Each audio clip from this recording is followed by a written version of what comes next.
Garish, OB, Rick, Makeda, and myself. All right. And meeting is now streaming. So I think we are good to call to order the first Planning Commission meeting of 2021. Welcome, everybody. We made it around the sun. Okay, so today's meeting is going to be a little bit different than past meetings because we're going to get some of the early parts of business out of the way, and then we will be selecting our chair and our vice chair for the next year, extending a welcome to our new members, and then we'll kick back into normal business. So we do want to start with citizens to be heard. For our new members, we do citizens to be heard at the 4 o'clock hour. And then if we go into the 5 o'clock hour, we do hold a second citizens to be heard, an opportunity for people who for any number of reasons aren't able to make that 4 o'clock meeting.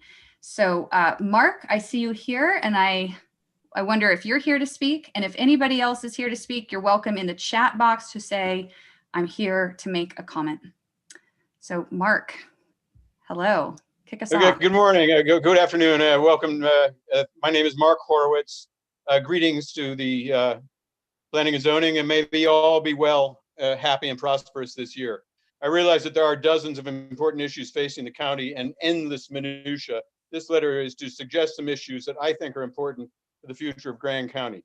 First, I suggest you consider ways in which citizens can better access these commissions. Rather, improve ways in which these commissions can better hear from citizens. 3 minutes is not enough time to express oneself on even one issue, let alone the several that one might like to. I suggest a Zoom YouTube meeting devoted entirely to public comment on an evening not already devoted to scheduled meetings.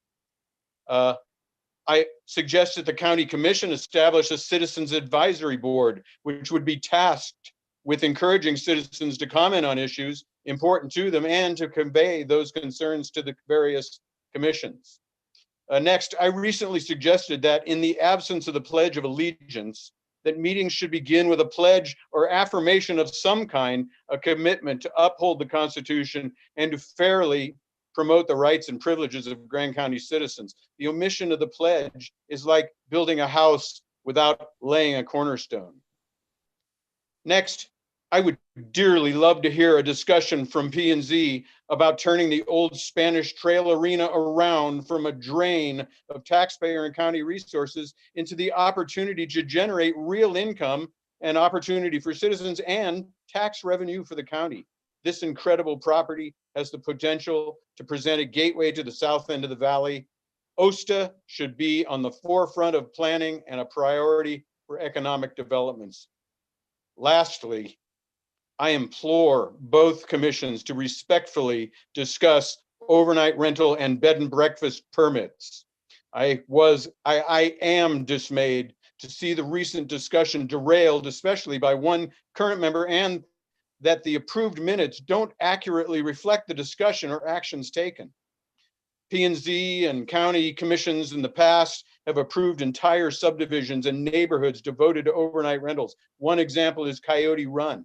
There are many more, not just Rim Village. There are over 300 overnight rental permits. B&B permit holders are often confused with overnight rental permits, which have stained the reputation of the bed and breakfast community, the most responsible among the lodging hosts in this county. I am researching this and I will report in detail. I'm asking for a meeting of individuals, Ms. McGann or a county commission representative, a P&Z commission member, Ms. Dunbar, Ms. Gisler, and representatives from the B&B community to discuss this issue. I'm doing my research and I will forward in detail in the near future. May we all be happy and prosperous. Thank you very much. Good luck to us all. Talk to you soon, if not sooner. Thank you for your comments. Is anybody else here wanting to make a citizens to be heard comment? Okay, with that, we'll move on. Our next agenda item is ex parte communications and disclosures. So for new members, this aligns to, first of all, any potential conflicts of interest that you may need to disclose within the agenda items that are on our agenda for the day. This is also a place where we share any ex parte communications, so conversations that you may have had with regards to the items to be heard, if there are any on the agenda, especially public hearings, to make sure that we're being transparent about our communications that we have with the public. Since we don't have any action items today, there's unlikely to be any ex parte communication to share, but if anybody does want to share anything, this is your opportunity. Okay, so with that, we'll move on to chair, vice chair elections and welcoming new members. So let's start with welcoming new members. Welcome. Many new faces, and our body had a chance to get to know each of you when you interviewed just a few weeks ago. It feels at this point like maybe a year ago or so with the new calendar. But thank you all for serving. I know everybody here really enjoys the opportunity to serve our community, and if anybody would like to say anything or welcome the new members, you're welcome to do so now, and then we'll move over into elections.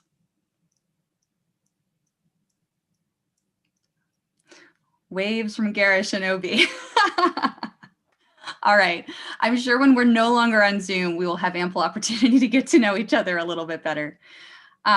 Okay, so every year we review our bylaws, that's in our bylaws, and we elect a new chair and vice chair. Now, it's in our bylaws that the chair and vice chair election is at the end of the first meeting, but historically, this body has actually elected the chair and vice chair at the start of the meeting. So that's why we moved it up in the agenda. So the way that we'll run this is everybody will have an opportunity to make a nomination if you'd like. You're not required to make a nomination. Nominations will require a second. If there are multiple nominations for chair and for vice chair, then we'll probably just do a voice vote like we would do normally. If there's only one nomination, we will still vote. We'll vote for chair first, and then we'll vote for vice chair. And these two positions serve throughout the calendar year. So until through the final meeting of 2021. So are there any nominations for chair? I'd like to nominate Emily. Okay, is there a second? Second. I'll second. Okay. I think Josie was on that. So nomination for Emily Campbell by OB, seconded by Josie. Are there any additional nominations for chair? Okay, with that, we'll take a voice vote. So all in favor of Emily Campbell serving as chair through 2021, raise your hand or say aye. Aye.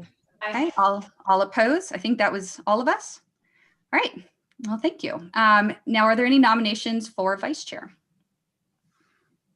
Garish. I'd like to nominate Obi O'Brien. Okay, is there a second?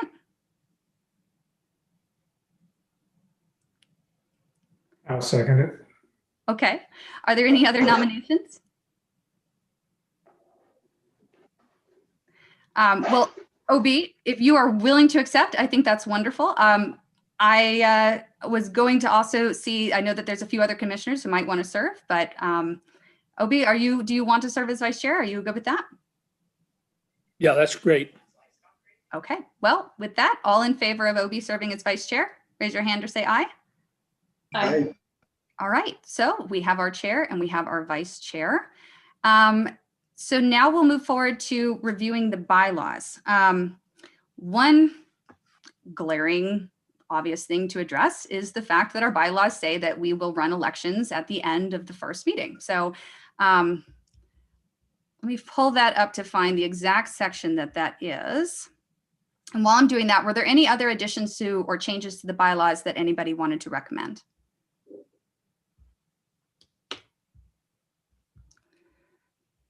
Okay.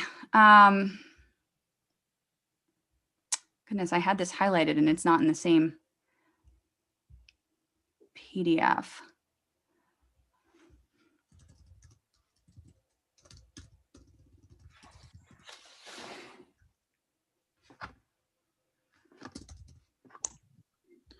One thing I will mention is that on the first page, it says statues several times in lieu of statutes.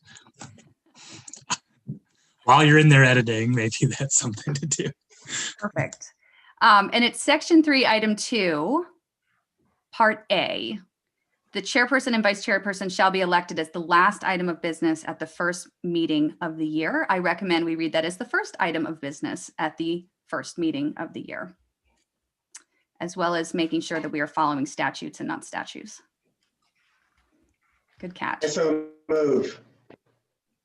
Second, Cool. So we have a movement and a second for those 2 changes. We are going to have to make sure that we cover all any additional changes. So are there any additional changes that anybody wants to amend the motion just now to adopt these changes to the bylaws? Okay. Sorry, Garish and Obi, I don't know which one of you made the motion, which seconded, because I was... Garish made the motion, but I seconded it. Okay, so we have a motion on the table from Garish, seconded by OB, to amend the bylaws to adjust the phrasing from statutes to statutes, and to adjust our timing to elect our chair and vice chair to the first item of business. So all in favor of adopting these updated bylaws, raise your hand. Any opposed? Okay, look at us go.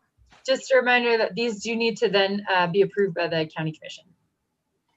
So that sort of rolled down the hill, but Garish, do you want to just restate the specific motion as a recommendation to the county commission?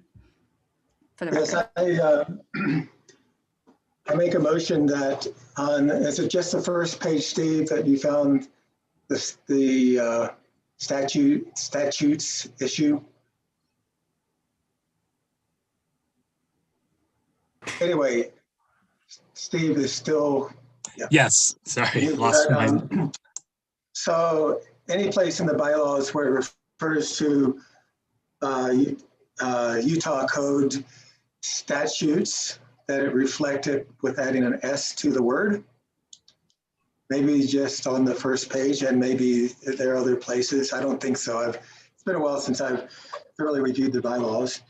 And the second is in the section of the bylaws where it refers to election of officers, that instead of saying the officers will be elected at the end of the first meeting of the year, it says election of officers will be held at the beginning of the first, or I think it'd be better just to say will be elected at the first meeting of the year and not specify exactly where. But okay, I'm gonna hit the pause button. It's first meeting of the year. Things are getting a little bit messy. I think just as long as we are all clear that that motion was a recommendation and not a clear motion, I think that the record holds. So we'll just reflect it in the minutes that the motion was to make a recommendation to the county commission, the changes as recommended by Steve Evers, statutes to statutes, and then the change in language. So we just passed that. Garish, I am assuming this isn't a hill to defend, but would you like to make a second motion to actually change the language to not include time, or are we good to move on? well, I think, no, it's not a hill that I want to die on. I don't even want to fight for it, but I think it gives the chair, the current chair and staff flexibility as to what makes the most sense, not knowing what's going to be on the agenda. Mm-hmm. If we just let it be open as to what part of the meeting, it's a very minor thing, but if people are okay with saying at the beginning of the meeting, we'll just let it go as it stands. Cool. I'm going to recommend we keep it as stands for clarity's sake. And we've already seen in past, we know that it's in our bylaws that there can be, at the discretion of the chair, adjustments to the agenda. So I think we're good. I did want to talk a little bit about just some of the implications of our bylaws as far as how we operate as a body. But Makeda, did I see you raise your hand? No? Okay. Mila, did you want to make a comment? Yeah, I was just going to say, I don't think we need to include it in the recommendation, but we do need to update the bylaws to change all references of Grand County Council to Grand County Commission. So I don't know that we need a motion for that, but just to let you know that we'll make that happen since it needs to anyway. Cool. If the commission tells us we need a motion, we'll make that at the start of our next meeting and get it out of the way. Fine. Sure, it's fine. Okay. It's a lot resting on the planning commission bylaws. So I hope everyone did have a chance, especially new members, to review the bylaws. All jokes aside, it is our operating document. And there's a couple of really interesting things in there that are worth just noting as we open up a new session. So the first thing is that even though we say in the bylaws that the chair determines the agenda, that doesn't mean that the only person who can decide what goes on the agenda is the chair. I think one of the things we've seen from the Planning Commission in the past is at times I've seen the Planning Commission be very assertive and at times less assertive as far as reflecting citizen comment and opportunities related to community goals to bring up as discussion items and even to suggest policy items to discuss. And so part of what we're going to be doing in the back half of this meeting is talking about our priorities, things that we would like to see the body take up in the next year. Some of them are priorities that we know the County Commission explicitly wants us to look at. Some of them are longstanding goals that have sort of been carried forward by this body. And some of them might be just problems we want to solve that we're not quite sure of the right toolbox in order to address them. But I just want to make sure everybody knows that if you have an idea for something you want to get on the agenda as a discussion item, even if you're not sure it's ready for discussion, you can always contact staff. You can always email the commission as an idea of something you'd like to get on the agenda, or you can even explicitly recommend an agenda item. And if you have any questions about how to do that, Mila can help. But I definitely want to make sure that everybody knows that while we may decide when things appear, depending on all the other stuff that the body takes up, I hope everybody will feel like they can contribute their voice to goal setting as a body. Alongside of that, and I think reflecting the citizen comment we had at the top of the call, we are lucky that some citizens are able to join us regularly, some irregularly to voice their concerns. Many citizens write letters. And we have set up these 2 citizen to be heard time. But if there is an area of concern that might require a bigger conversation, while it's not a guarantee to get on the agenda, we have had citizens in the past contact planning staff and request time on the agenda to make a presentation, to bring up issues, to bring multiple citizens to talk about something with commissioners or present on a topic. And I want everybody to know that that is open to you. So again, there are days where the agenda runs us long regardless. And so it's not a guarantee that your item would be on the next meeting's agenda. But I do want to make sure that it's clear that the brief citizens to be heard moments are not the only time to help to influence the priorities that this body recommends or takes on to the County Commission. Cool. Any other thoughts? I'm not trying to opine, but any other thoughts anybody wanted to contribute before we move on? Emily, I was going to say the same thing when we got to it later in the meeting, but that's exactly right. We've had individuals and citizens that have contacted staff or contacted chair and said that they have an issue that they'd like to bring forward, which gives them a lot more time and a lot less pressure to try to get all of their points made in a 3-minute time frame. I think it's really important, especially when we have controversial issues, that we do have a timekeeper and we stick to the time, because I hate to say this to you new commissioners, but we have had at least one meeting that lasted until 9:30 at night. We've had quite a few that have lasted after 8 o'clock, and people's attention span and ability to participate kind of diminishes over time. So I think that's a really good thing to make sure that the public knows that if they've got a burning issue that they really want to talk about it in length, to come in and get on the agenda so we can give them ample time. And Emily, I'd like to say one thing, which is, at least when we used to meet in person, you had cards. You can sometimes figure, oh, there's only 4 people who want to talk on an issue. maybe you can give them 5 minutes. Obviously, when you have 15 people, it's tough to give them 3 minutes even. So we might think of some kind of flexibility when there aren't many people at a meeting. I think that's great. And, it was brought up by the citizen who spoke at the top of the meeting. We've been maintaining that 3-minute standard just to be consistent. But I think what we have seen is when there isn't a controversial item, and again, sort of at the discretion of the chair and at the body, I would ask that if somebody has comments that they think will take longer than 5 minutes, to submit them ahead of time so that we can adjust our schedule and our agenda to those times. But I do think more flexibility is absolutely a great idea. So noted. All right. Any parting words?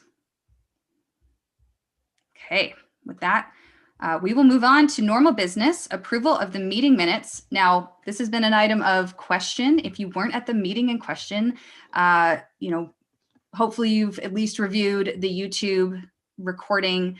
But I think since we have, well, no, there's 4 of us returning. So if anybody who is new to the commission did want to sit out voting on the minutes, that's fine, but you are not required to do so.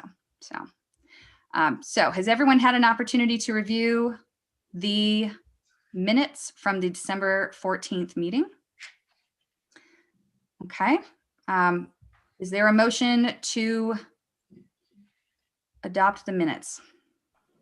I move to adopt the minutes. Okay, moved by OB, seconded by Garish. Any comment? Okay, with that, all in favor of adopting the minutes from December 14th, raise your hand. All opposed? Rick, were you opposing or did you want to abstain? I was voting in favor of slowly. Perfect. So I think that was unanimous. Did I miss anybody who wanted to abstain or vote no? Fantastic. All right. Moving on. Trish, is Trish on? No? I haven't seen her. I did resend the Zoom invite. I haven't heard from her, so I'm not sure. Did you hear from her at all? I haven't, but that's Okay. okay. We'll just go ahead and is there a motion to, shoot, I think we need to table this until Trisha can join us, right? Mm-hmm. All right, so I'll need a motion to table the county commission update. So moved. So moved, seconded? Second. Seconded by Steve. All right, all in favor of tabling until Trisha can join us? Get those Robert's rules. Thank you, everyone. So we'll go ahead and table that for now. So County Commission action items report by staff. Okay, is that, I guess in the packet, it looks like it's building permit review. I think you had a separate page for that. What was that? I didn't see a separate page for it in the packet. Okay. Oh, that's right, because we just left it in the agenda this time. And that's let me know if that works for everybody. This was just a different way to do it. This time I just put it as bullets in the agenda versus having a page in the packet. So let me know if you'd rather see the list on the agenda or if you'd rather see it in the packet. But we did have a very busy Planning and Zoning County Commission meeting, just the last one. The small area plan land use code amendments were passed. So that will now be in effect. They involve the development standards and the scenic resource protection district zone and everything else that the Planning Commission recommended. There were a few edits between Planning Commission and County Commission, largely having to do with the definition of which property it applied to. I believe it got changed to all real property leased to a private individual or owned by a private individual, so that would include SITLA project land. So any private projects that are happening. So we clarified that. Then the Dalton rezone passed. So that property was rezoned to highway commercial. And this body did not forward a favorable recommendation. I believe it was a failed motion for lack of a majority. The land use code amendments, including camping and retail and highway commercial, also passed. So that camping definition has been more clarified now, and we will be able to enforce that provision in the code. The commission liaison was appointed, and then all of our new planning commission members were also appointed officially. There was also, I hope that if Trish does come, that would be great.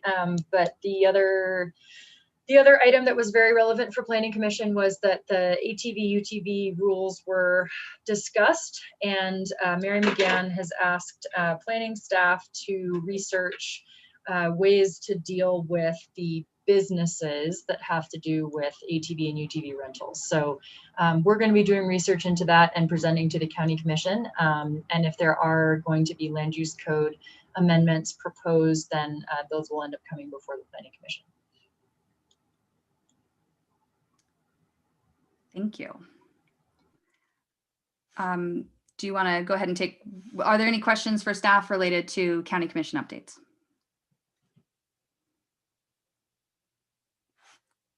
Okay, Mila, do you want to take recent building permit review then?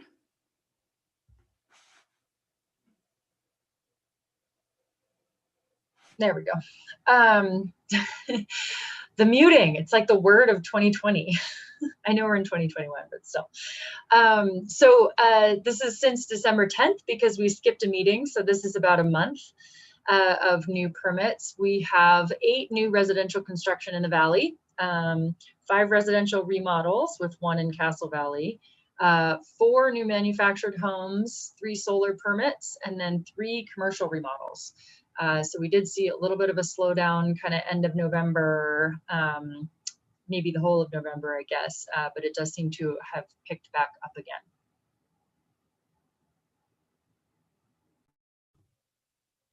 All right. Any additional questions for staff? Okay, we are joined by Mike Duncan at the invitation of Commissioner Willis to give a presentation on groundwater. So Mike, if you want to, hello, there you are, audio check that we can hear you, perfect. Sure. So Emily, may I share my screen? That's the easiest thing for me to do, just to go through this presentation. I think so, Mila, I think you need to. Yeah, it's the same, it's an identical copy of what you guys have in the agenda. I just don't have to go search through the pages to get it. So, all right. So are you guys ready to go for that? And Emily, how much time do you want me to take? So we're hoping to keep the presentation and discussion to about a 30-minute window or so. So Mike has a presentation for us, and then if there are any questions from the body, we'll leave ample time for that discussion. Okay. Did you guys, so you guys don't necessarily need to get out of here by 5 o'clock, for example? We have business to take on after your presentation, so it's all good. Okie dokie. All right, so you should be able to share, Mike, I think. Here we go.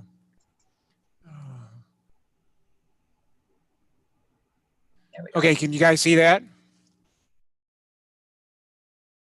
Is that a yes? Yep. Yes. Okay, very good. All right, so ladies and gentlemen, thank you guys so much. Reminds me of my 8 years on council. I'm sorry, on county planning commission. So I think Garish and maybe Obi were the only people who were remotely in my time frame, but you guys are doing a great job. Thank you so much. What precipitated the latest interest in water is a Journal of Hydrology article that came out by Phil Gardner. He's one of the 5 authors on the previous USGS report that came out in 2018 and 2019. The previous report said that we had a fair amount of water to grow on the way the numbers looked at. And the latest article uses another kind of modeling technique, and in particular it uses a lot more geochemical dating to date to find out where water comes from and where it goes.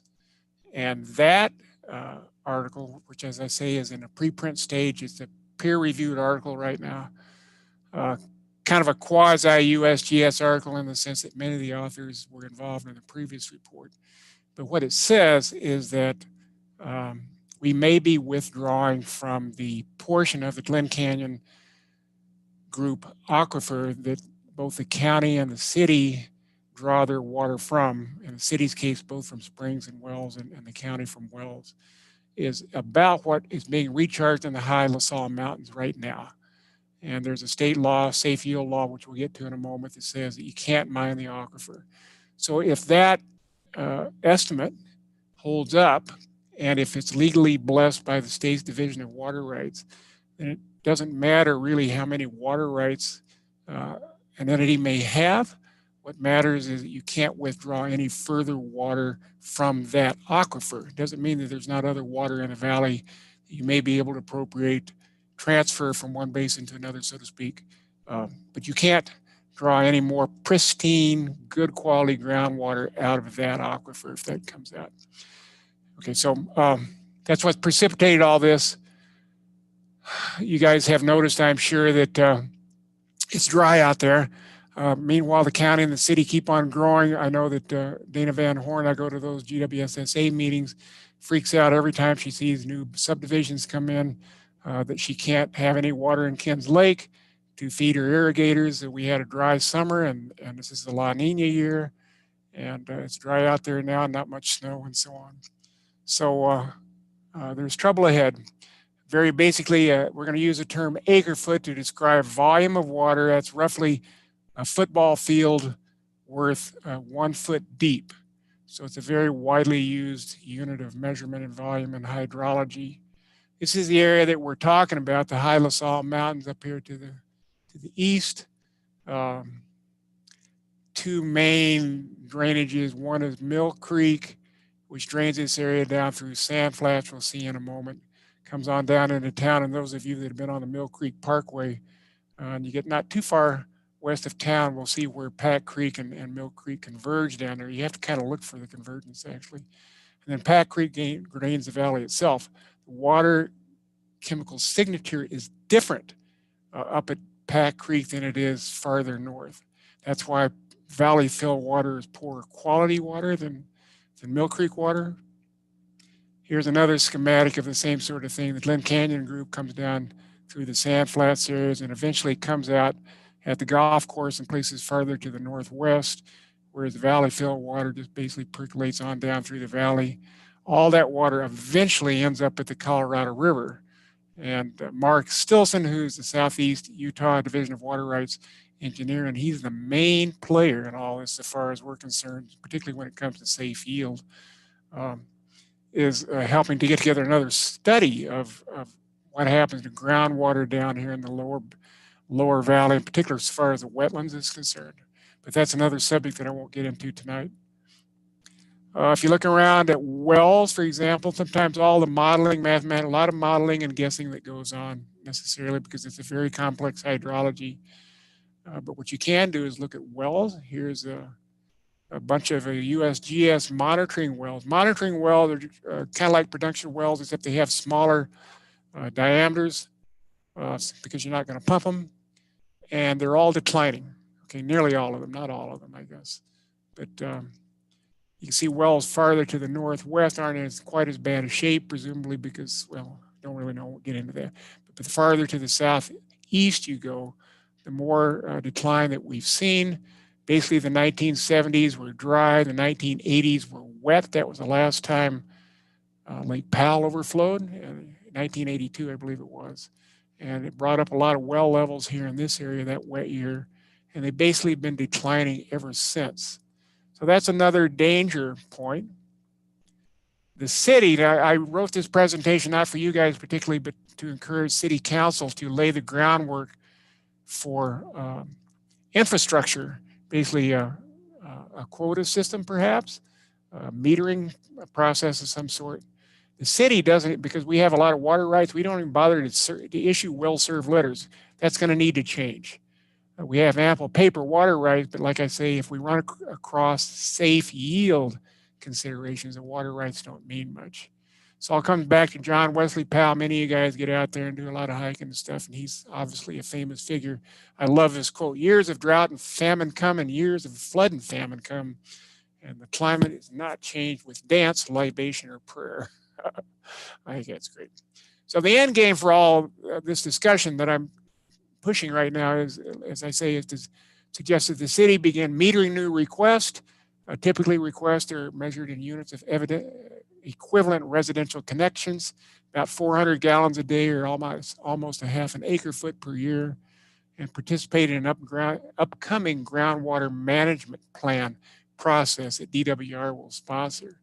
That won't get started before the end of this year because there's a adjudication process going on in the southern half of the valley right now, and Mark Stilson would like to finish that. I'd like to push the determination of safe yield up farther because just about everything on what we do in the future with water depends on how much water we can additionally pull out of that aquifer without running out of safe yield complications. So what do we mean by metering? Well, we'll have to talk about it. It's complicated. One is obviously explicitly accepting or denying requests for new water and planning apps. I know when I was sitting on county commission, they all came with will serve letters. Like I say, we didn't even bother to do that in the city. But paying more attention to those, some denials may come up if you haven't done it already. Keeping better records of such requests, establishing a new annual ERC quota, perhaps a maximum ERC limit for any single application. If a big hotel, for example, comes in, or more likely a big subdivision. All right, a lot of people think hotels are heavy hitters, and they're really not as bad as you think because most of them don't do much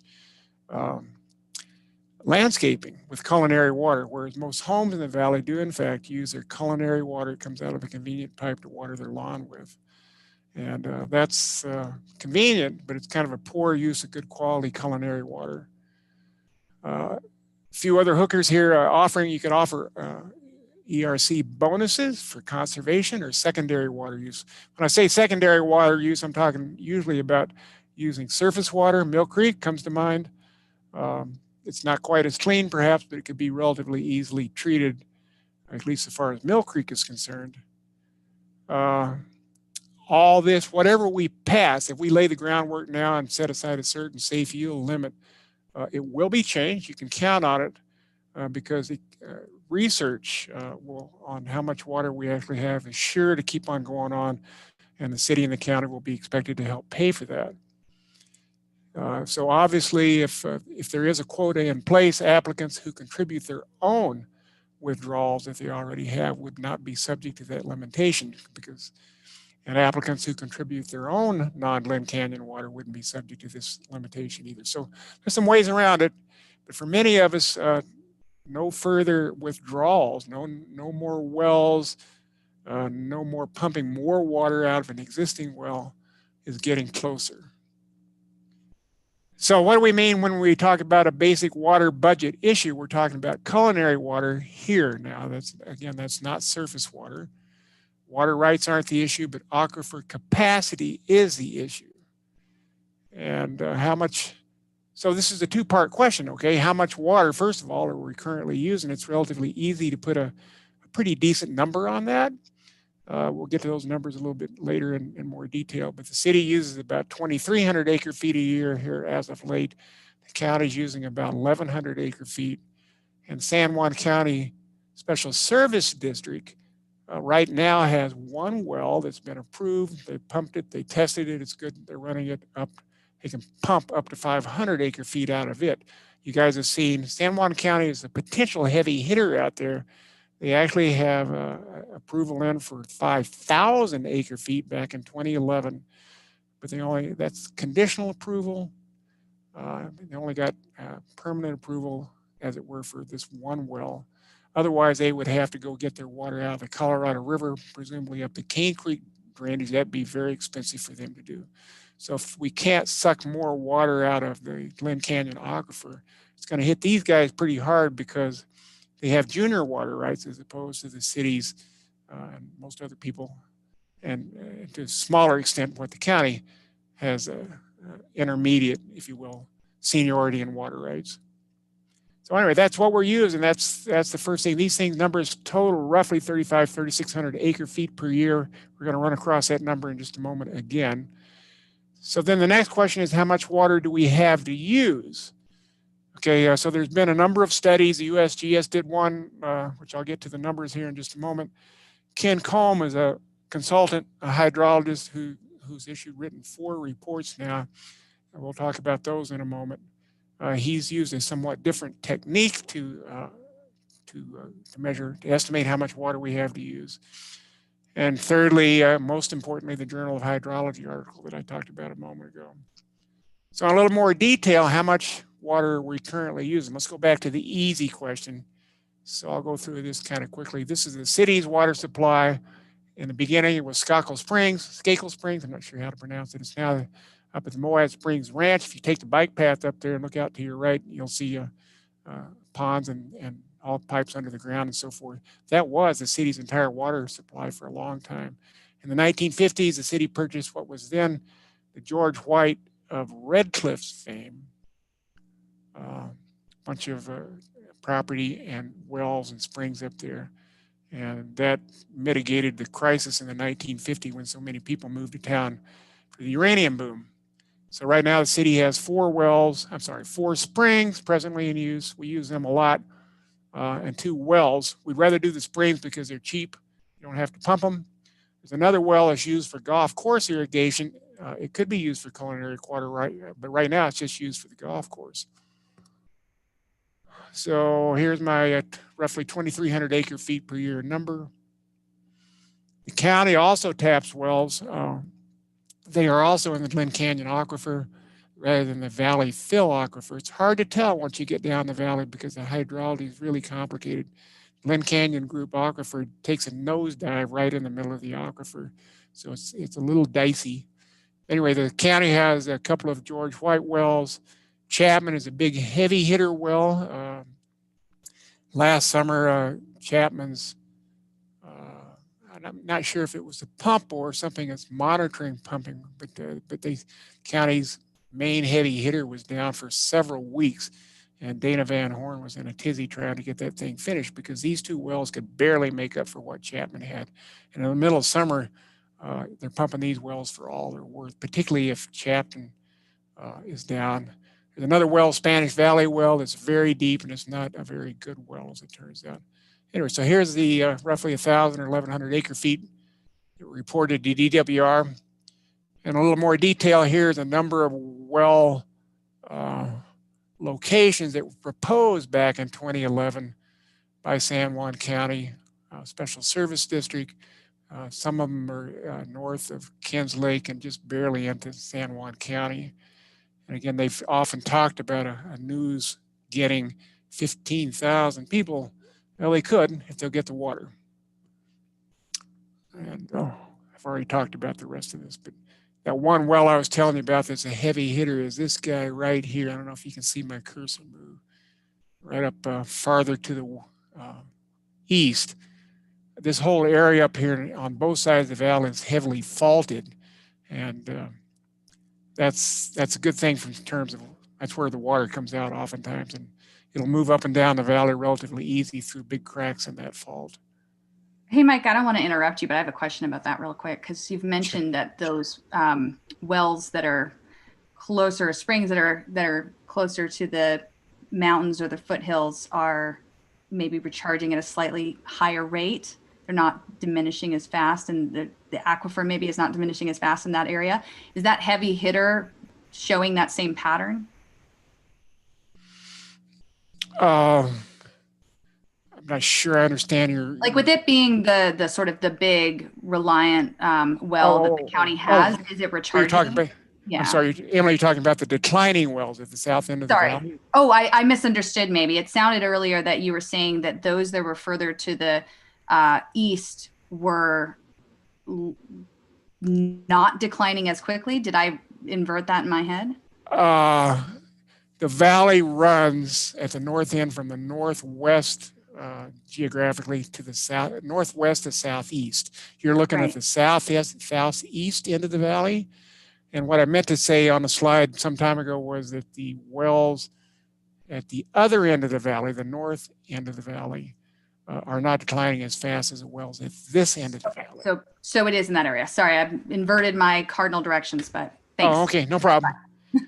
Well, you've got a good point, Emily, because I also said that it's most of the wells that both the city and the county use tend to be on the east side of the valley. That's where the city's wells just down from the golf course, south of there by Kens Lake. You can see most of them are tucked up, as it were, up against the east side of the valley. Thanks. I appreciate the clarification. Yeah, thank you. All right, so here's the same numbers again. So these total up about, right here, it looks like 3,800 acre feet.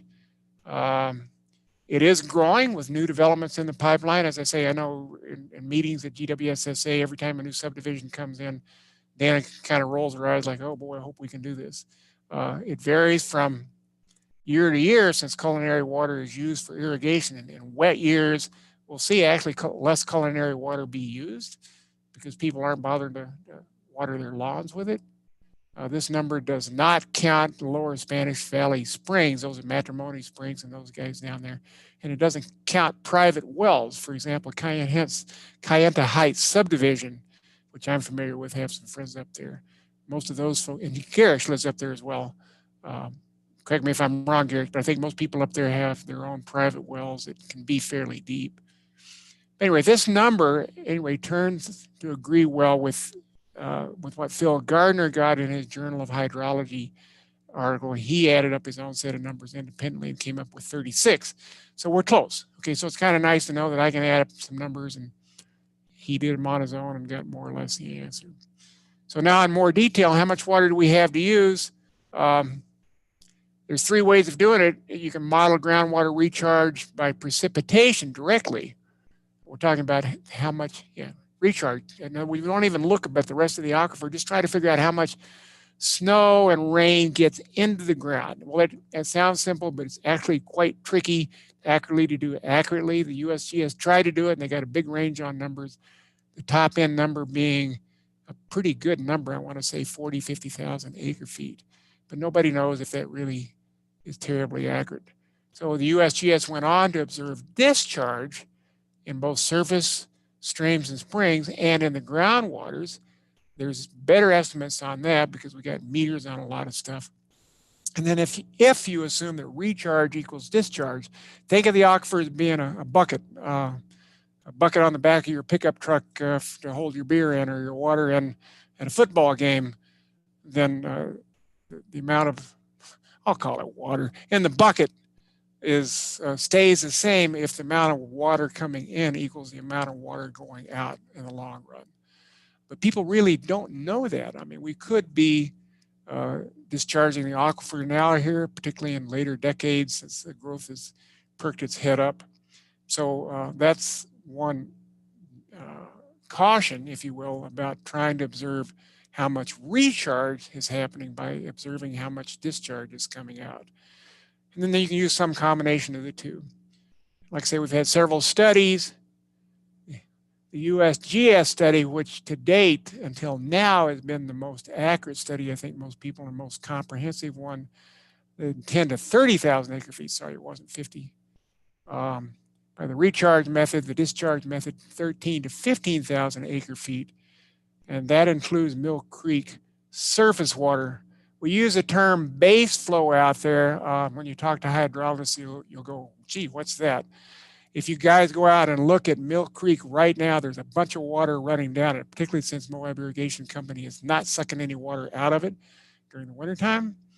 And it hasn't rained, or well, it hadn't until we had the one snowfall. But you know, every day of the year, even during the wintertime when there hadn't been any rain going on and that's not much snow to speak of, Mill Creek is still flowing. That's actually groundwater way up high. That's where it comes out of the ground up in the mountains.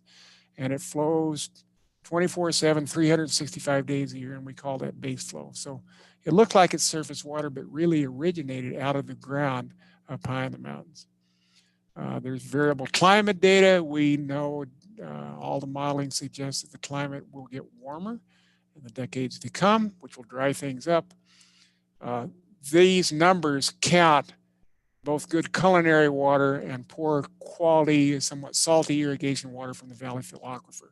So this number looks big compared to what the county and city are using now, but not all of it is really terribly usable water. So now we switch our focus to Ken Combs' phase 1 through 4 study. Chuck Williams had a lot to say because Chuck hired Ken, I think. And so I won't go into a lot of detail about what all went on there. Ken did a number of useful things for us. He figures, using a somewhat different technique, that there's about 18,000 acre feet a year passing through a so-called water budget area. That's this area and colored area with pink and purple in here that I can see, which Ken chose to have. Most places there's no water that goes into or out of. There's just a few places where water goes in and out. So this 18,000 acre feet is another water budget number. Basically says that's how much water passes through. In other words, if we could use everything that came out of it, that's what we would have to use. That number looks pretty comfortable as well. But most of us that sat on the city's water advisory board, and there's some good folks in there, don't have as much confidence in the work that Ken did because he didn't use geochemistry. There's some other things that we wish he had done. So Ken will admit that 18,000 acre foot numbers doesn't have as much confidence in it as he would like to have. So here's what the U.S. The High Journal of Hydrology article said. Now we're down to 3,400 acre feet, not 10 to 13,000 acre feet, but less than 4, decharge of a so-called deep Glen Canyon aquifer. Phil Gardner thinks that of the 3 geologic layers, there's a Navajo layer on top, a less permeable Kayenta layer in the middle, and then a more porous Wingate layer. You guys are in particular all familiar with Wingate. It's a big cliff former in the area. He thinks that the Kayenta is at times and in places not very permeable. So he actually thinks of it as being a deep and a shallow channel of water. The shallow channel is where Mill Creek would draw its water from, and the deep portion is the part that ends up in wells and springs at the golf course down on the northeast side of the valley. And it takes, what Phil did was he used radiocarbon dating, C14 dating, to estimate how old this stuff is versus how old the water is by the time it gets out of there. And then we'd have to get into the weeds, and we don't really have time right now. He models this channel in here. It's kind of a rectangular chute down the mountain. You have to know what the volume of it is. But that's basically by knowing how long it takes for water to get down here and what the size of this water channel is, he can estimate how much water is falling at the top end of this guy. And there's some questions about that. Mark Stilson, for example, before he signs up to this for a safe yield number, will ask some critical questions to make sure that there's scientific consensus on what we want. So do we have culinary water to grow on for some time? I think not really, less than you think, because of all the limitations I've been talking about, the Journal of Hydrology article. I'm sort of reiterating what I've already said. But if this safe yield number is established, it will imply no new net withdrawals from the Glen Canyon aquifer. And this is a real paradigm shift for local governments, okay, because we have to make commitments to serve people far into the future. Here's a text in the state code about what safe yield actually reads. It just basically says, the amount that you withdraw over a long period of time can't exceed the long-term recharge of the basin or unreasonably affect the basin's physical and chemical integrity. One way to interpret that is if you've got a well in the aquifer and all of a sudden your water level drops because there's somebody else, too many straws sucking water out of it, that's a degradation in its physical integrity.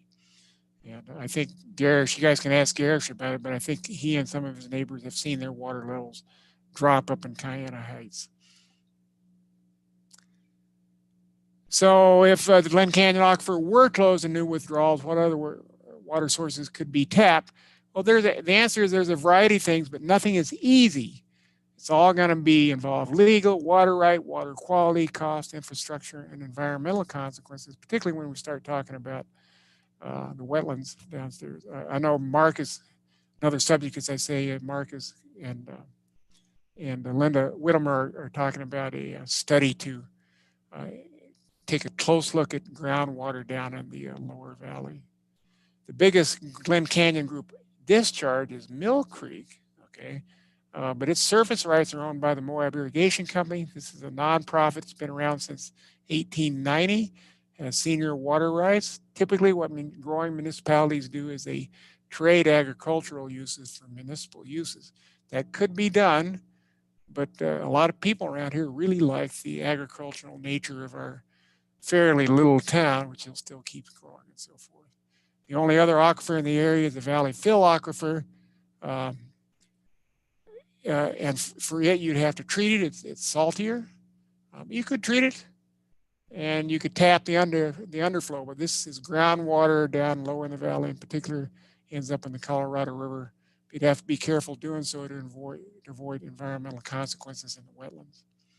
The county also owns unused, modest rights. I think it's 3 cubic feet per second rights to the river, which they have not used so far because it would be even more expensive to pump and store it. Okay, the city, for example, has, I believe, 3 million, 1 million gallon tanks. It sounds like a lot of water, but each of those tanks is only a few days worth of water. So you can't really count on, you can't fill up the tanks in the wintertime and expect it to get you through the summer. More study is needed. So count on the city and the county being asked to participate in funding. Division of Water Rights will chip in some money. The USGS probably will. The state probably will. But there's just no way around having a better scientific estimate on how much water we got to spend. We just can't blithely say, oh, the water is there, which is what the original impression was of people who settled this valley in decades gone by. So you guys are familiar with, I presume this is Lake Powell. Lovely. Okay, so the remaining slides, Emily, just get into the details, the weeds. You can skip this part. If you guys got questions, by all means, call me and I'll be happy to work you through the details if you like, but it gets into all kinds of funny graphs and and pictures and that same picture again. Here's a lump parameter model and here's what Phil Gardner actually did. Complete with, I'm an electronic engineer, all right? I did equations big time. So did Obi. He's really good at this stuff because he knows all about 1 sigma uncertainties. Ask Obi about this, he'll tell you. So we got an equation to estimate a parameter you're interested in, but every one of those parameters that goes into that equation has some sort of uncertainty or errors associated with it. So you want to know, if you got errors in each one of these terms, how much error do you have in the number you're really interested in, which is this 3,400 acre feet per year. And the answer is it could be anywhere from as much as 5,200 acre feet per year. So if Mr. Gardner was wrong and he poorly estimated some stuff, could be we got more water than we think of, another 50% to grow on. That'll buy us a few years, but we'd like to know now. I'm going to stop right there. Thank you very much for that. And I think you just signed up OB for answering all of our technical questions at our next meeting. You want me to unshare my screen? Well, let's see. Does anyone have any questions that it would be helpful to reference the slides, or any questions in general as well? Well, Mike, of course, it's a very complex issue and then a lot of acre feet here. Let me see what you tell me about this. So Gardner would say that his best estimate is about 3,400 acre feet of water that comes out of the Glen Canyon aquifer. And that's, of course, as I understand it, it's the cheapest, best culinary water that we have. And if I've got it, the estimate that you give us is maybe we're using about 3,800 acre feet of water out of the Glen Canyon aquifer. Is that roughly right? Roughly. Yeah, what the... So if that's right, then of course that would say, oh, whoops, we're about to mine our aquifer. Yeah. Or we are mining it. So now I'm getting a terrible echo. Somebody turned off their mic. OB, I think you need to mute when you're not speaking. There you go. Yeah, let me try that. Yeah, the better. Obi, yeah, to answer your question, this equation estimates the recharge at the top end. Okay, that's where the 3,400 acre feet comes in. And all these parameters is air bounds on that recharge.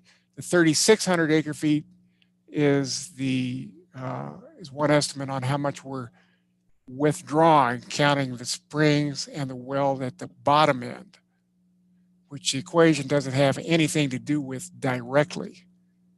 Okay, so now you can talk again. Good. That helps. Thank you. You're welcome. Any other questions? Yeah, I got hopefully a quick question. Thanks for laying this out, Mike. That was a great presentation. I'm curious, what are, in our place here as planning commissioners, what are the kind of the short-term actions we need to take on this? It sounds like we're still kind of waiting to see where this goes at the state level. What do we need to do with this now? Or is it just kind of keep it in the back of our minds that, we might have to, really plan for this? Can I chime in here, Mike? It's okay if I chime in? Sure. Yeah, Steve, that's a great question. So we, as a planning commission, we really don't get involved directly with water issues. You'll see when proposals come in for new developments of any kind, GWSSA will issue a will serve letter. And it's going to take a little while, but it's going to, hopefully the hydrologists that have been studying this are going to come into agreement soon on what is safe yield, and the Division of Water Rights is going to say, okay, we agree with that. And the implications may be that we're going to have to initiate some really strong conservation measures. The county indirectly, or the county through GWSSA, may have to put a moratorium or just a ban on new water developments. The big hitter here is San Juan County, because they have plans on doing a lot of development. Where I see the county, and this is just my opinion, but where I see the county and the Planning Commission really helping out in this is, if it looks like we are close to safe yields, what can we do to conserve our water? In the small area plan that we just forwarded on to the county commission that was approved, they agreed that we'll only have native plants. We won't have outside, minimal outside watering, native plants and that sort of thing. We may be at a point where we are going to need to do conservation measures county-wide, or at least valley-wide. And I see the Planning Commission as being part and parcel to developing those policies. I invited Mike to talk to us just to kind of get us thinking about what we're facing, and not that the Planning Commission is going to come up with any direct requirements or restrictions, but as long as we all get more aware as to what is coming down the pike at us, we can respond better. You got anything to add to that, Mike? Yeah, that's all great. Garrison, let me add one more thing. Oh, I know what it was. So the county has very wisely, I think Dana and others for this, has been implementing a requirement for buildings in the county that they have a secondary water connection to any new development. And I think there are several hundred homes now that are either have been built or in a pipeline right now that include that secondary water connection. And they're required if you're within a certain distance of a source of secondary water. And so the county has been building that infrastructure. You guys can ask Dane about that in more detail. But I know at a meeting maybe 2 months ago, Dana was talking about the money that they would need to get surface water, irrigation water, water that would come out of Kens Lake, for example, or out of Mill Creek, to feed those secondary water systems. In other words, they got all the pipes laid in there, they got the laws in place, but they don't have any way to get the water out of the ground or out of the reservoir, assuming that the water is actually there. So they were talking about having to raise either with user fees or with I don't want to say, forgive me, user fees or loans and impact fees. That's what I'm trying to say. Impact fees, various sources of funding just to get the wells drilled and the pipes in place to push water into 300 homes, we'll say, that already have those connections, just so they won't have, the whole point of this, so they don't have to use good culinary water to water their lawns with. And that would be a great conservation measure. So given the very fascinating outcome, and I think I've heard this cited before, that we would think hotels and other large developments would be the biggest impact, and actually it's not. It's lawns. As we look at our land use code specific to maybe specific types of developments, larger developments, maybe even, PUDs, maybe there's an opportunity for us to look at that. But certainly for commercial and general business, where we have land use standards, we may also be creative there in recommending changes that swap grass and turf use for more native or more xeric uses. I don't know how much of an impact, I don't know if there's an estimate of how much impact that might actually create, but certainly since we know that there's a number of, homes in the pipeline, there's, the cork is out of the bottle, as it were, I guess, to, in some extent. I'm just wondering what actions now could possibly have a mitigating effect. Like, do we think that would have a significant enough impact that it's something we might consider as a body?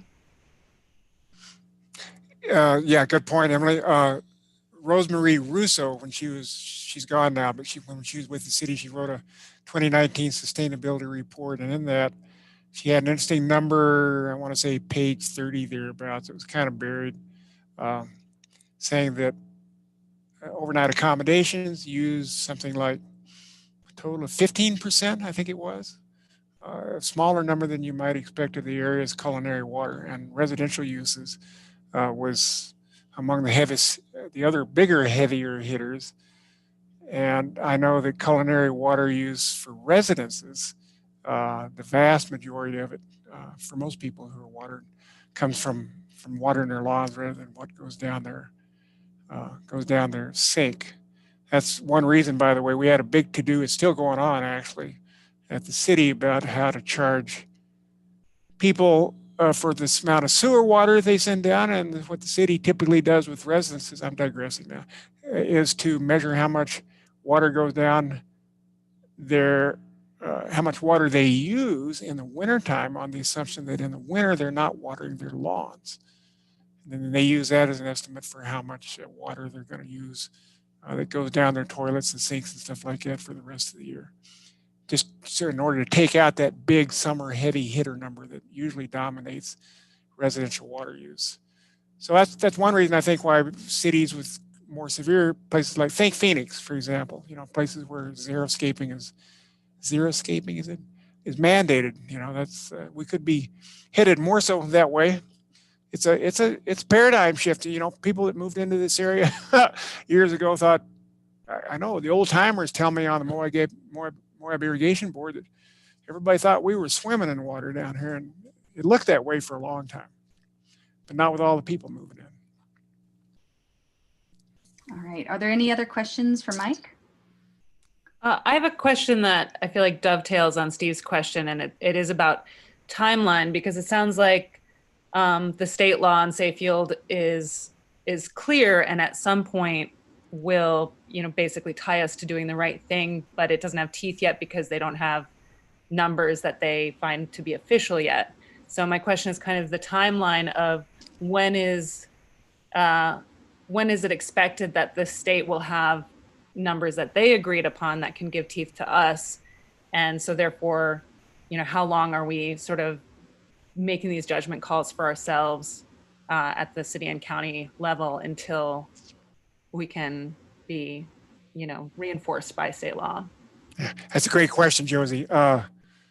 I've been rattling Mark's cage a little bit. He hasn't really responded to it. Mark's coming around. I want you guys to know for a long time, we're all going, oh yeah, these guys aren't tuned in. Well, they are. He's coming around. Even Mark admits that we don't have a lot of water to grow on.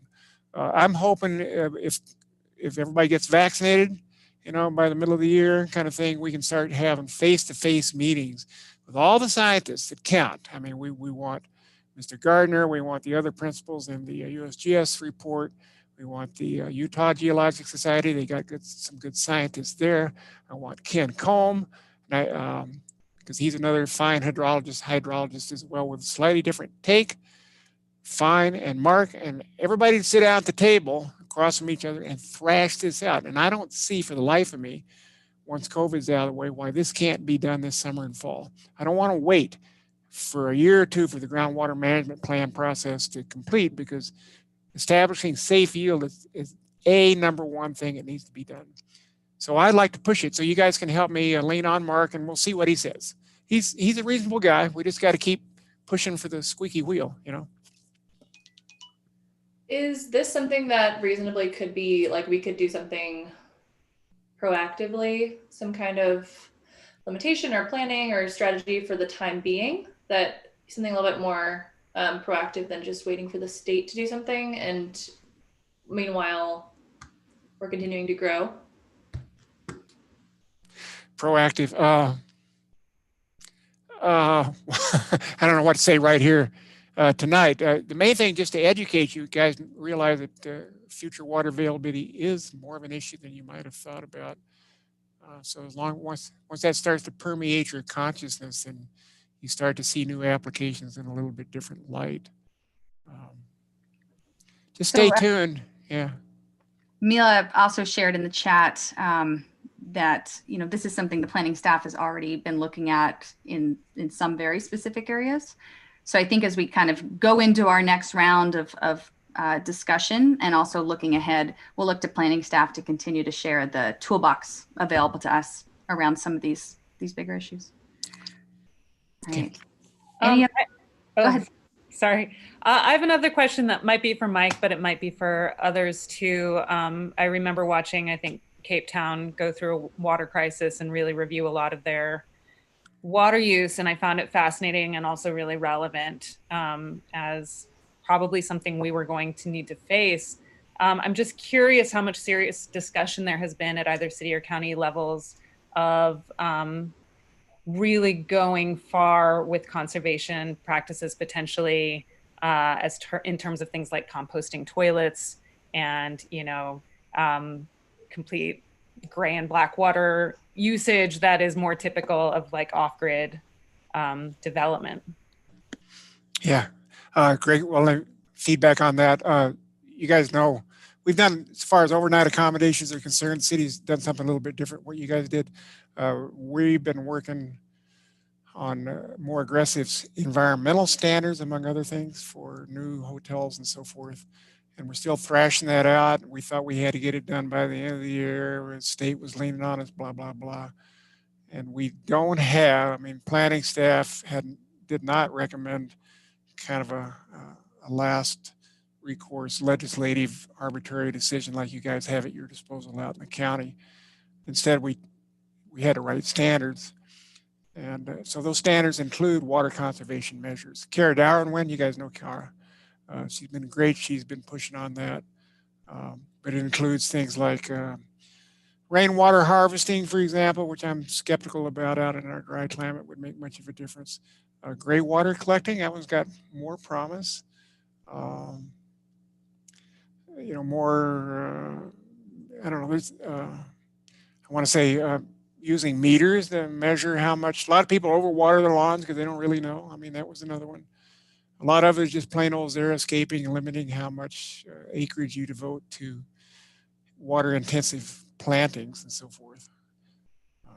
So does that answer your question, Josie? I don't know. I mean, a little bit, because I definitely understand the xeriscaping, and yeah, in terms of gray water and black water, well, more gray water. Sorry, I have a crying baby in the background here. That would definitely lead directly to landscaping. But I also think, and I think this was a thought around the impact of hotels, especially, is just the amount of flushing toilets and the sheer amount of water that's used in that. And so I wonder if that's been on anybody's mind. Josie, can I just jump in real quick and clarify one thing regarding that? That is regulated by the health department, and that is state law. So our health department director, Orion, was actually really instrumental in modifying the state statute just, I believe, last year to allow for gray water systems to be used as irrigation. But prior to that, we did not have a way to permit anything like that. So I don't believe that there is any way to permit a composting toilet currently in a regular, in a residential development, especially not in a commercial development. So that's something that we'd need to work with the health department on the state level for. Got it. And so just assuming that conversation hasn't really started yet.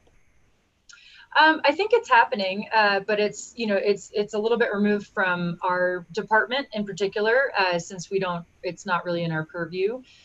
So I think if you're curious about the status of that, I would definitely reach out to Orion Rogers, our health department director. I know he's really interested in making some of that happen.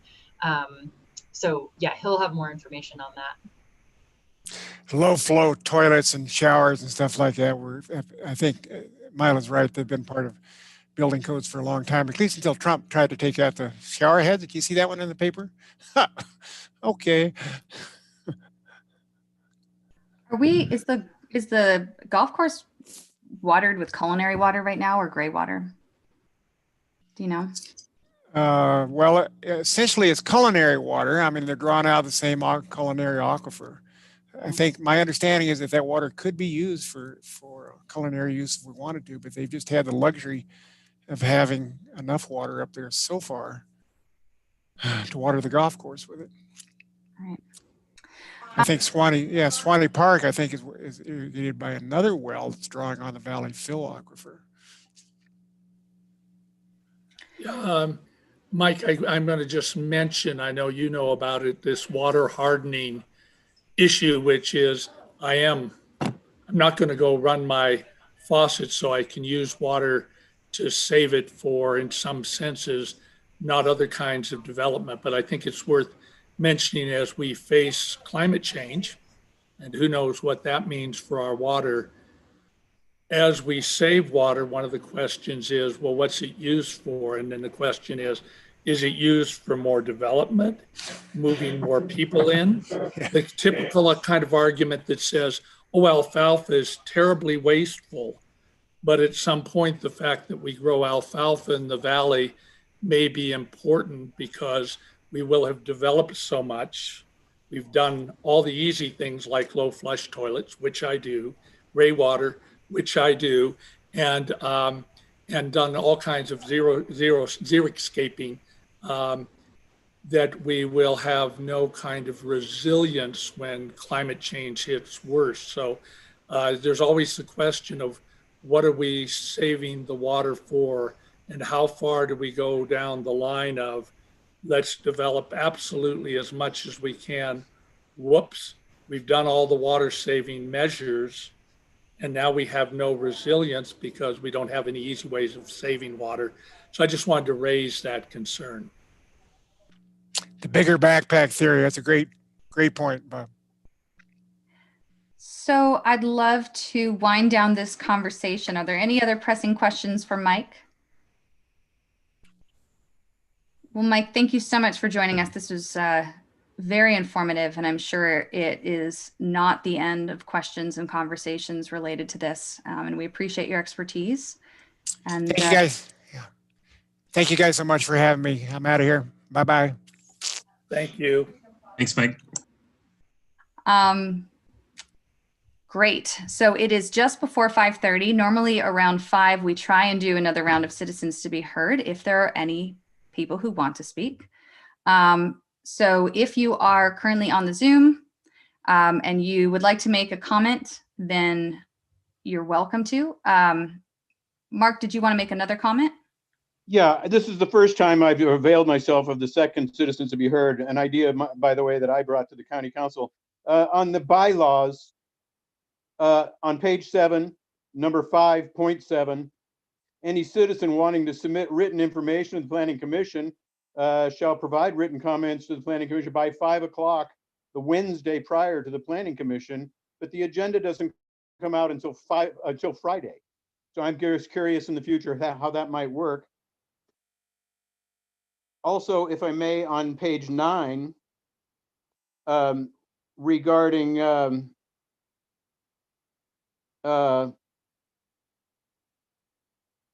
ex parte communication, I love seeing this on the Planning Commission's agenda, and I would love to have the Planning Commission recommend the same standard for the County Commission and a little education on that. By the way, the old Spanish Trail Arena required more than its allotment of water to water that gigantic grassy field this year. You might consider that. So thank you very much. I appreciate it. Thank you for your comments again, Mark. And just to clarify, the agenda does go out on Thursdays to the planning commissioners, and we are always grateful for our busy staff, which is why and that has been an open conversation we've revisited, and we've decided on Wednesday. If people do have additional comments to write in, we do our best to read those into the record if they come in after time, if it's related to a public hearing. So thank you. Appreciate you, Mark. Thank you. Michael from Namaste Rock. Hey, Planning Commission. Thanks so much for taking the time to hear me. We at Namaste Rock were asked by the Park Service to go ahead and they wanted access to our well to do some tests in the area at the 313 191 junction. And so anyway, we're currently doing a 3-month pump test at the Park Service request, and they filed the permits to do everything. This is under their direction. We just wanted to let everyone know that even though this doesn't benefit us in any way, we want to help in any way to help the water in this area. Anyway, my grandfather worked with the Park Service. We care about the parks a lot, and anyway, there's a lot of different development styles out there, and it's really important to us that we do things in the best way for everyone. And anyway, the Park Service, when we obtained our water right, they wrote us a letter of recommendation, and every other water right that they've gotten in the past 20 years, they protested. And so we're really proud with that, and we would like to do some residential development in this area. Grand County needs it really bad. If you try and rent an apartment, anyway, you must be aware of this. It's really difficult and really expensive. Anyway, if someone on the current planning commission is willing, we would like to bring that in. We have a small residential development plan, and if someone would be willing to hear that again, we'd love to put that forth to the commission. If anyone's willing to hear that, we would love to solve the residential problem, help solve that. And anyway, I see all these other plans going. I don't see a lot for housing. Anyway, please, if someone can consider that, that would be great. Thanks so much. Thank you, Michael. Would you mind just stating your name? Or it's Scarda, Michael Scarda, correct? Yeah, Michael Scarda, that's right. For the record. Great. Thank you very much. I see no other hands raised to comment, so we will go ahead and move forward. Okay, so priority setting. Now, in a different year, we would all be together and have sticky notes and Sharpies and all sorts of fun workshopping tools and accoutrement. But we are going to make the best of this, lemonade out of lemons. Mila and the planning staff have been wonderful to sort of think about how we might go about this. And I think the best way we're going to try and tackle groupthink prioritization is by using a spreadsheet. And I believe Mila is going to share her screen. The intent of this is, first of all, to make sure that the ideas that have been percolating in each of our heads, that we've been hearing from others, that we've been coming up with, get represented as a potential priority for us to take on. If you don't have a solution to a problem, there is a particular issue that you know is something you would like to see the Planning Commission address, or you think it's something the Planning Commission address, please include those as well. Just because we don't know the toolbox yet doesn't mean that we can't solve them. So what we'd like to do is start by just honestly sharing our thoughts. There's no such thing as a bad idea. There's no such thing as a bad priority or something that you would like to see. Then, not totally sure how we're going to go about this, but we're gonna vote on some priorities. But what I'm actually hoping we can do is, instead of like taking the top 3 and leaving everything else on the table, if there's interest from the Planning Commission to separate out into some smaller groups to just think about some of these issues and come back with some recommendations. Not a formal committee by any means, but allowing us to kind of split up the work a little bit around some of these ideas. I would love for us to organize that with the goal of, within the next few meetings, coming back together and having each group just give a sort of small report of, this is why I think this is a problem, this is how I think we can address it. And then from there, we can continue to hone in. And of course, we also will be listening to recommendations and direction from the County Commission. So can't promise this is going to be graceful, but we are going to do our darndest. Mila, did you want to chime in? No, that sounds good. I think, I've got, you all should have gotten the email that gives you the link to this document. So do feel free to go ahead and open it on your own screens if that's easier for you. We'll just, I'll type along with you and we'll just see how it goes. So, if you want to join, feel free. I don't need to necessarily be the only scribe. Garish has a comment, but also I don't think I got an email with that. Okay. So if you wouldn't mind resending that, that'd be great. And Garish, sorry, go ahead. Oh, it seems to me, and I can't remember specifically, but we had several ideas of issues that we could have tackled last year. And none of the things that are on this, other than maybe the use table, are on this list. And I was just wondering if anybody who was on the Planning Commission last year, I guess it would be you, Emily, Obi, or maybe Mila, can remember some things that we kind of said, this is something we need to work on, but it's not a high priority. It'd be good to have those things to look at too. Well, the one I think of, actually, I was going to mention, I think we did a great job, by the way, on at least part of the northern entrance to Moab. We've also got the southern entrance. I don't know that it's as easy a problem to solve, but I might put down the kind of southern entrance along 191 as a thing to look at. So we had talked about that as a sort of broad southern 191 corridor, basically from the southernmost city boundary to the county boundary. Are you thinking something even more constrained from that? Or do you think it's still, I'd like to see us look at that full corridor, but are you prioritizing a certain area or recommending prioritizing a specific area? Whole area. Okay. We have the airport small area plan. There are 2 highway commercial zones, one down Cane Creek and one north up 191, that have been raised in past meetings about addressing, and just kind of more generally looking at highway commercial line by line. I don't know exactly how to frame that, but I think that's something that might be worth addressing, or at least revisiting. I'm going to call them highway commercial islands for lack of a better term.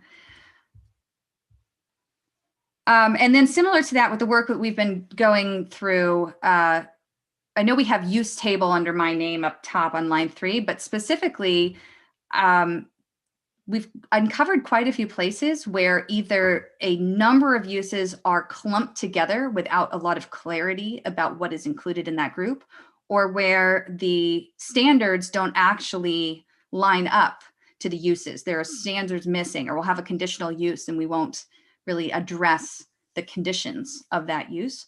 So I just want to make sure when I say use table, I'm specifically implying of looking at these clustered uses and making sure that standards line up to them.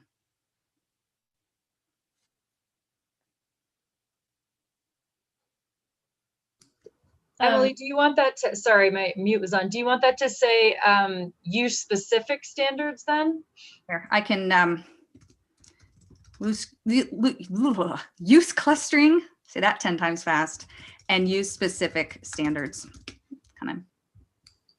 Mila, did you say that you would rather that we left the scribing to you, or should we type No, in our go ahead. Okay, cool. Does everybody have access to this? I only see, well, a handful of us in there. If you don't have access, can you check your email and see if that email has sent? If not, I can privately chat the link to you. And I just resent the link. And if you still don't get the link, then if you go into your Google Drive and hit on shared with me, then it should be the first thing there, because it has been shared with everybody here.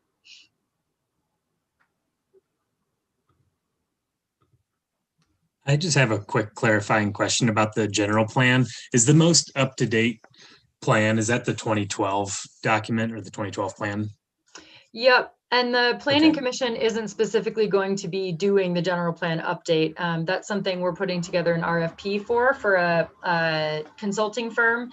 So the Planning Commission will just be involved in that process. So it's on there just to, kind of as a placeholder reminder, but we will not be doing most of the heavy lifting. Okay, great. so since it was raised in citizen comment, I am going to put in bed and breakfast permits, or we'll just say bed and breakfasts. Yeah, Emily, I would say in conjunction with reviewing bed and breakfasts, also looking at that side by side with sort of non-B&B overnight rentals and that dichotomy, because I believe that was kind of raised as well. Not sure if that was the best way to phrase that, but.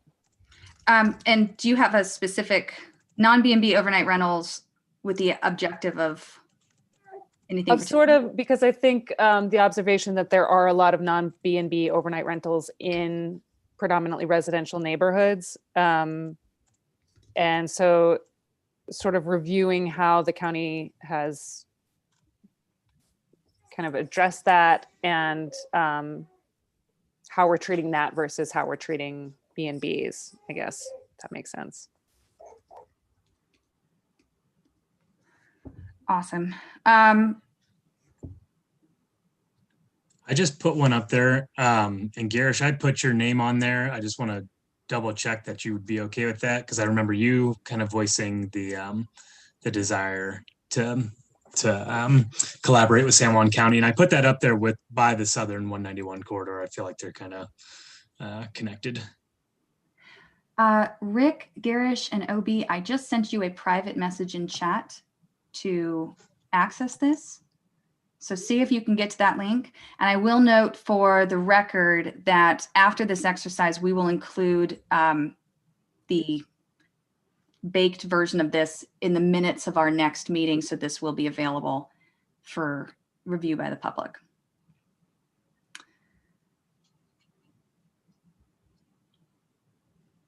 Is everyone able to get in, or is anyone still stuck? I still need to be get permitted because I clicked on your link and I clicked on Mila's. And so if one of you could allow me to join the spreadsheet, then I can participate. Okay. Amelia, you may have gotten an email about that. Yeah, let me see.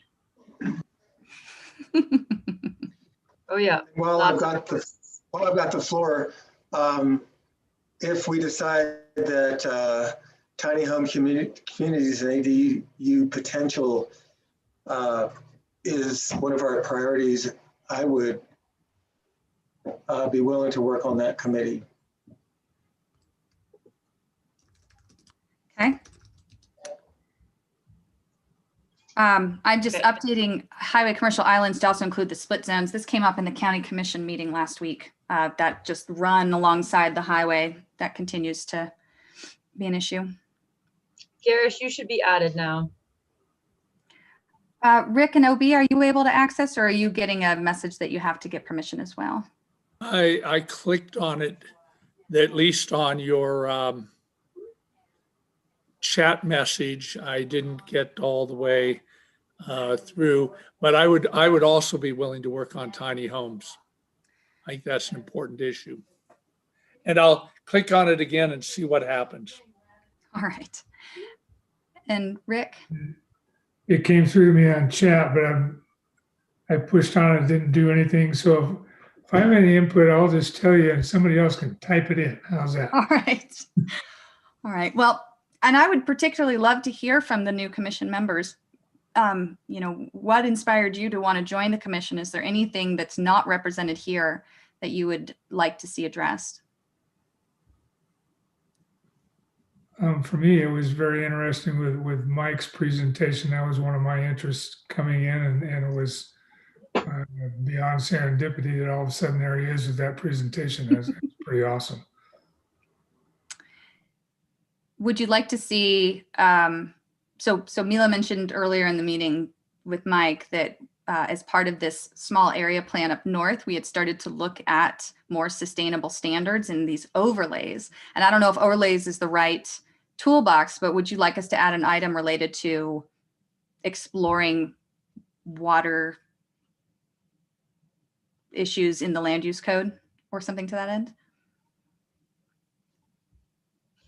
It does look like Josie added land use code changes for water conservation. Did I miss? Oh, right there. Look at that. Did it. I'm talking instead of reading. Which I've never been guilty of. All right. Let's just take a couple more minutes. Call out anything else that you'd like to see. This, I think, goes along with the highway commercial islands split zones. You know, one thing that I would like to, is more of just a concept to kind of keep in mind, I guess, is just continuing to foster positive relationships with developers as a means to improve economic diversification. So I don't know if that's an actual item to really focus on more than just a concept, but I think that's kind of in there with the highway commercial zone.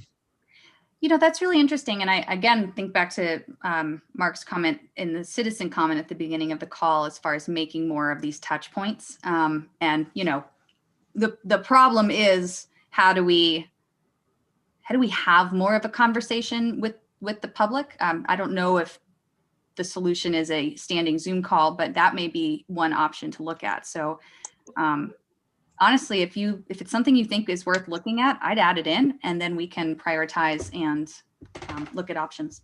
Okay, yeah, I'll put it. Yeah, great.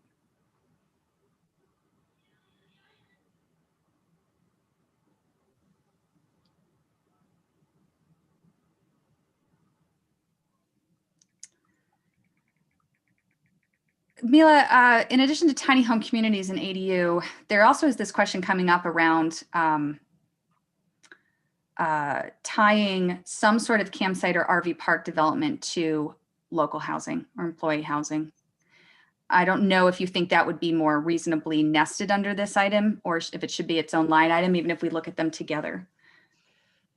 So I'm sorry, do you mean including an employee housing requirement with campground development, or developing a campground as employee housing? Probably more of the latter, that if there was an incentive to develop a campground for employee housing, could we tether it to, a similar deed restriction like we had for the high density housing? So I don't know exactly what that looks like, but I know it's something that has come up over and over again as a potential way to offset the lack of employee housing and low-income housing. Right. So we can absolutely put an item on here and talk about it as a discussion item. I will just say really quickly that we do have the employee housing provision in our code where a business owner can have up to 5 or 6 RV spots for employees on the parcel on which the business exists, or at least is attached to. So we do already have that in our code. And then I believe that the building department is not willing to permit specifically long-term living in RVs. So I'm not sure that we would be able to do a long-term RV park necessarily, because that would run into those restrictions. Is your sense that the concern relates more to public health or to something else? Safety, public safety. So the RVs aren't up to any kind of real safety code. Okay. I still think it's worth considering. Sure. Meandering down the path and seeing if there's any fruit to be had. So yeah, I would also mention that it's my knowledge that a lot of the commercial RV parks get used in this way anyway. So it seems like it's worth addressing just because it already is kind of in practice, even if it's not sort of officially affordable housing by name. Has everyone just take another 10 seconds, review the list, make sure there's nothing else that you would add. Just because it's not on here doesn't mean it can't be talked about, but this is how we are going to try and split up some working groups. Emily, I've got a question. I know the County Commission and Mary are working on the UTV noise management issue. Did Mary ask for the Planning Commission to also join in on that effort, or I'm confused as to how it got on our list? So I think it's a important issue, but sorry, I think the status there is that it's in a bit of a holding pattern. So as the county attorney and the county in general is addressing, I mean, one, looking at their options with the state in general, and then 2, looking at their options related to building permits versus land use code options. I think we are waiting for more direction, waiting for more information there. Mila, did I reflect that accurately? Pretty much. I think that there's no reason for us not to have it on our list at this point, but we do have some direction from Mary regarding research topics, I guess I would say. So those will come up, and I think we'll carry the conversation forward from there. Okay. So here's what I'd like to do really quick is see if we can cluster some of these together into, I don't want to make the topic so big that it's unattainable, but are there any that sort of naturally fold into each other? Like, for example, planning with San Juan County, fostering positive relationships with developers. I might cluster that into sort of like community outreach or something to that end. So please call out if you see it. And Mila, I'd love you also, as from staff's perspective, is thinking about how you might address some of these if we take them on. Are there any that it would make sense to do any sort of background work together, or any that just seem so big to stand on their own?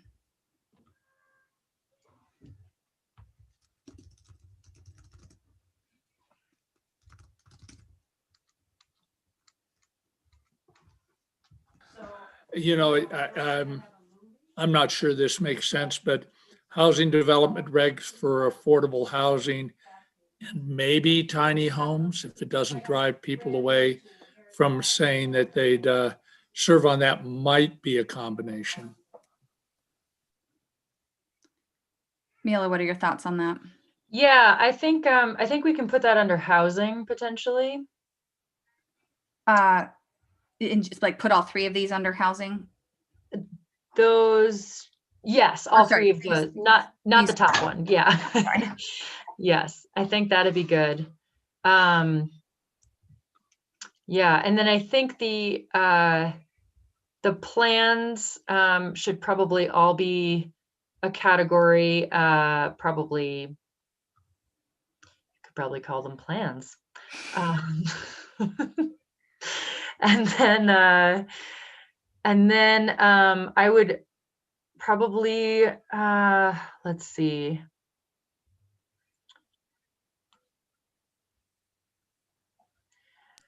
Sorry to interrupt. Has the screen frozen for anybody else? Yeah, the share screen, I don't think it's updating in real time with the Google Sheet.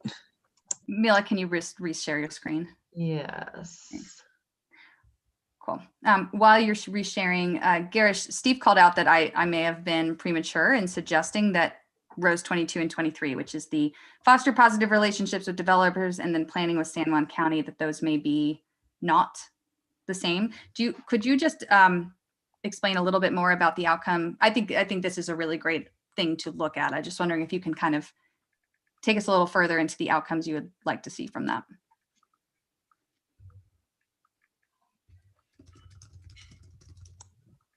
I'm sorry, I cut out there. Was that directed to me on what I wrote, or was that to Garish? No, I'm sorry. Garish was asking for a little more clarification on what you're proposing. Oh, right. What I've personally run into this with developers that have highway commercial or some other form of commercial, that they have a use by right. And what I've gathered is the tone I get from them is they get really frustrated with dealing with our county because they're shut down time and time again, when they're what they have said to me is that they're being proactive in trying to work with different levels of the government here, even getting into the state level with DNR. And it seems to me that it's like, well, we have a developer that can essentially do kind of whatever they want in this situation. They're trying to work with us and they feel obstinance.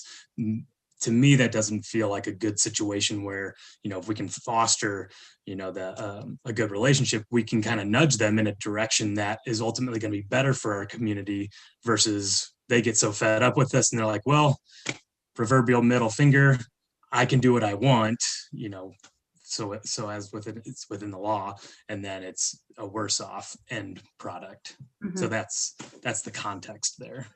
Were you talking about just developers in general, or like you're saying like businesses or industry or hotels or residential developers? All of it, yeah. So I can tell you, Steve, that happens at the economic development level to some extent when we do have businesses approach Elaine's office and the planning office before anything would come before the planning commission. We do have an opportunity to speak with some developers that approach staff. I think it would be really great if you wanted to reach out to Elaine, if you wanted to be involved in some of those economic development conversations. That said, that doesn't happen as much with the other types of development that Makeda was suggesting. That's just the staff background for that one. And Steve, I think also probably there are hard feelings on the highway commercial that overnight rentals, hotels aren't a use by right. And of course, that was because we had so many overnight rentals, so many hotels, their impact on affordable housing, et cetera, might not be a lot to do about that, but I do understand people felt that, well, they could do overnight rentals anytime they wanted to, and that's not the case now. It has to go in front of the county commission. So, tough problem.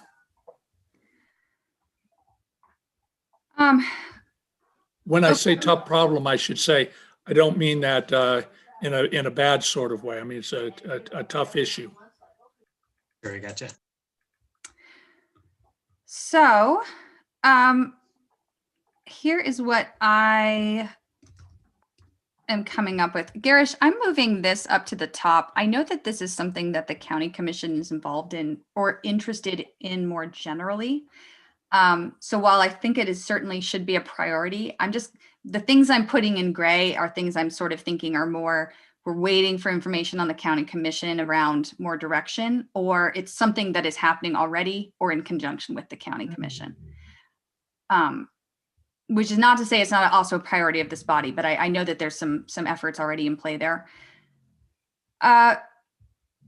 Okay, so I'm sort of struggling on how to frame this last one.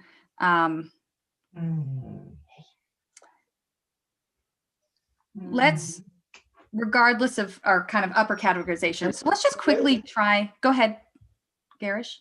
Let me just explain. I don't know where it would go, but San Juan County is attempting to plan for the north end of San Juan County in Spanish Valley. And if we're saying a corridor plan for South 191, it's kind of arbitrary where the county lines, the county line meets.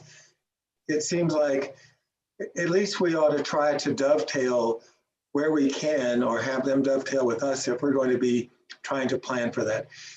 So I'm not saying that this necessarily needs to be a big effort, but I think it would be good for us to sit down with them, see where their vision is, and maybe nothing would come of it.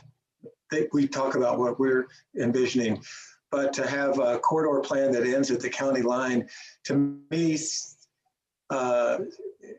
it doesn't make a lot of sense, because so much of Spanish Valley is in San Juan County. So that was my rationale. If you want to make it a low priority, that's fine, but that was what I was thinking of.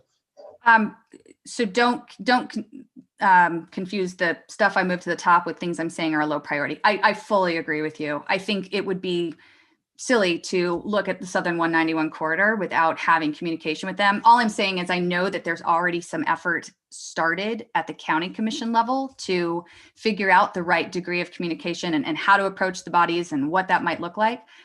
So let's just, as a planning commission, wait for a little more information from the county commission. But I completely agree with everything you just said. Makeda, I kind of popped incentives here, but I am searching. So if there is a different way that you would want to frame these, or maybe just talk a little bit about what you had in mind, that would be great. I think the incentives thing for deed restriction is fairly spot on. I'm kind of suggesting that a lot of other resort communities have instated some kind of deed restriction. At least they have something available to citizens who are interested in having a deed restriction on their property for the sake of limiting house flipping and stuff like that, and maintaining long-term affordable housing. And it seems like Mob's kind of trailing behind on that. And so I'm suggesting that we kind of focus on, I know the city's working on it. I don't know if the city's working with the county on coming up with deed restriction options for property owners in Moab, and like Vail, which has probably significantly more a larger budget than us, offers incentives for people who are instating deed restrictions. So just something to look at. I don't know. Yeah. Do you think we could nest that under community outreach and maybe call this community outreach and education? Sure. Okay. And then in line 18. Yeah, so that is more, I've also looked at some other communities that basically second homes that are not being used on the off season for like a rental property, like a residential rental property, but people who are essentially have empty homes sitting around for half of the year, having some kind of either an increased property tax rate for them for just having space taken up without any use, or some kind of incentive to encourage them to rent to residents during the time they're not here. I'm not sure that would fall under the planning commission is my concern. I think it's something I don't know. County look at. Yeah, just something with like second home stuff. And I don't know if that is actually appropriate for our commission. So yeah, Mila, I think this is something that's more, we might,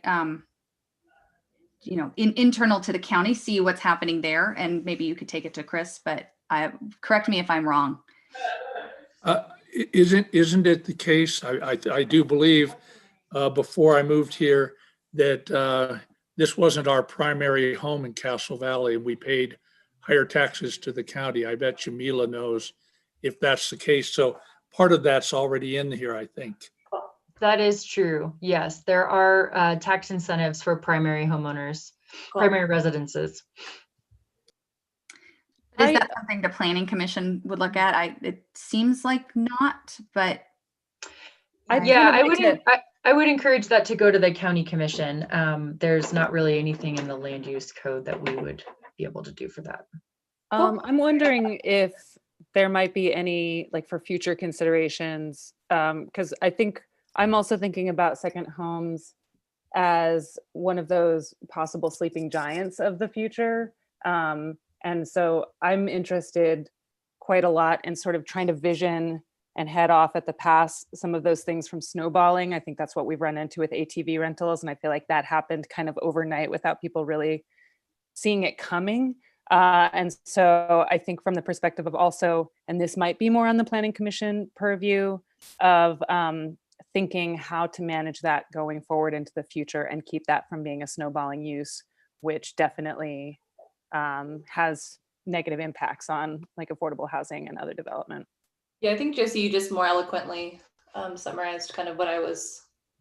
Thank you for sharing that. That was like definitely more the direction that I was thinking of going after seeing the pretty steep increase in people moving to town for remote working and stuff like that and buying second homes here.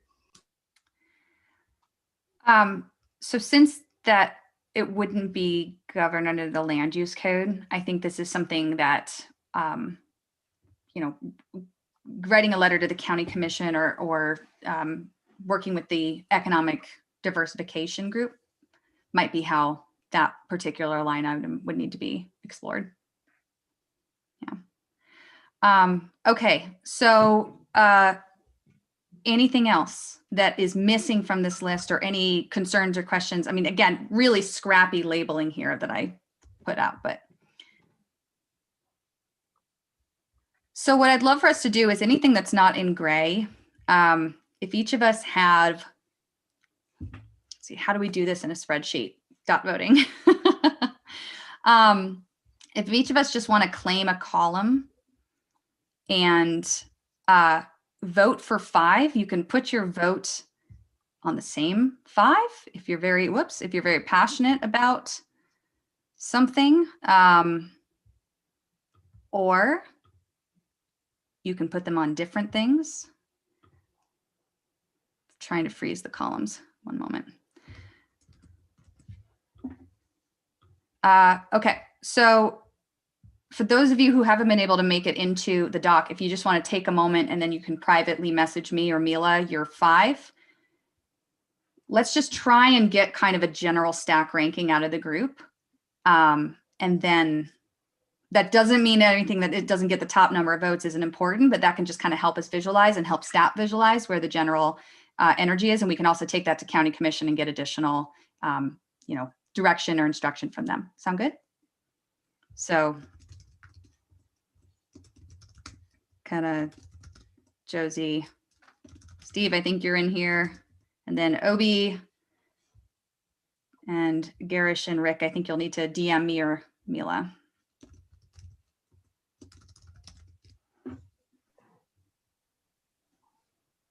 I will send you something here. I tried to get back in again and it was getting ready to kick me out. So it's finicky. It's finicky. No worries. And I'm just to be clear at the top level. So not looking at these kind of large groupings, but looking in that column B.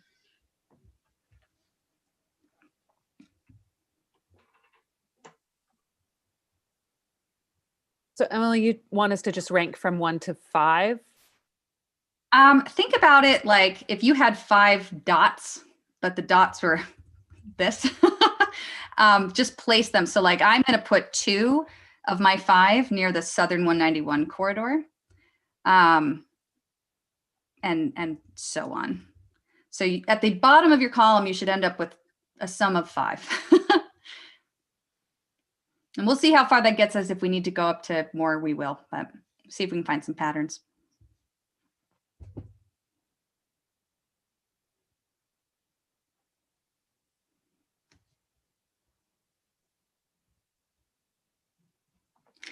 I'm really quick. 12 seems like it sort of encompasses 10. Can we break this one out into its individual? So we have like the 313, 191 we finished. Southern Grand County is kind of the southern, 191 is one piece of it. There's also the Southern Spanish Valley Drive. So Makeda, do you want to just take a quick moment and see if there's a couple that stand out to you? So you're asking me to specify more like what specifically? Yeah, because what we want to do is we want to say like, all right, should we look at this area or this area first? Right. Yes. Yeah. So we know the 191, 313 corridor, we just finished our small area plan. The airport small area plan, maybe all the way up to I-70 is one that we've been given from the county commission. We've had the southern 191 corridor. You know, some of the others might be King Creek. It might be the, Spanish Trail Junction specifically. So if there are any that come into mind for you to break that out.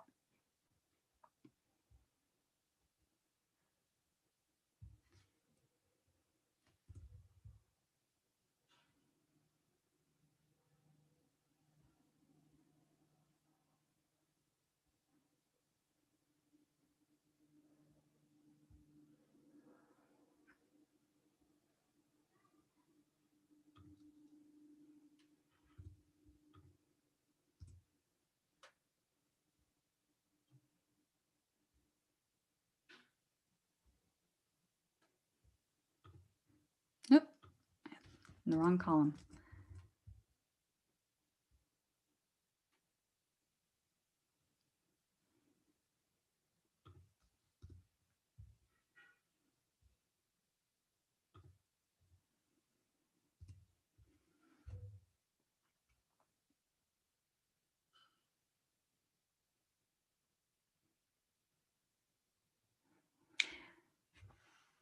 And just, sorry, I know I said 5, but given the number of items, let's take ourselves up to 8, just to kind of get a sense of priority. This is an exercise in clustering, not set in stone.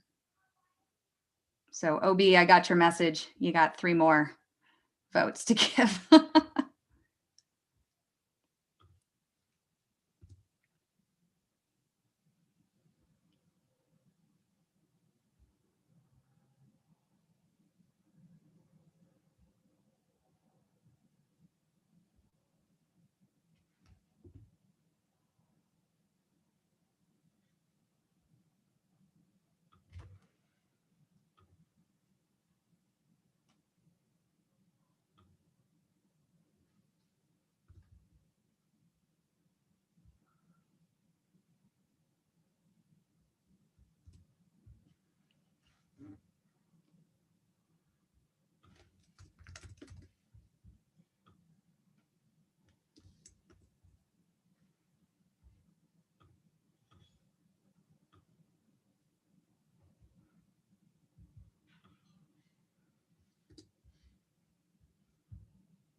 Okay, so I've got OB's votes, and Rick and Garish, are you sending yours to Mila? Or you can send them to me via. So did you say the gray areas were we're not voting on those, or we are? These are more that we know we're going to need to address these in some way. So they're just sort of a given. Emily, I texted you. Oh, perfect. I couldn't get the chat to work. It's all good. Thanks.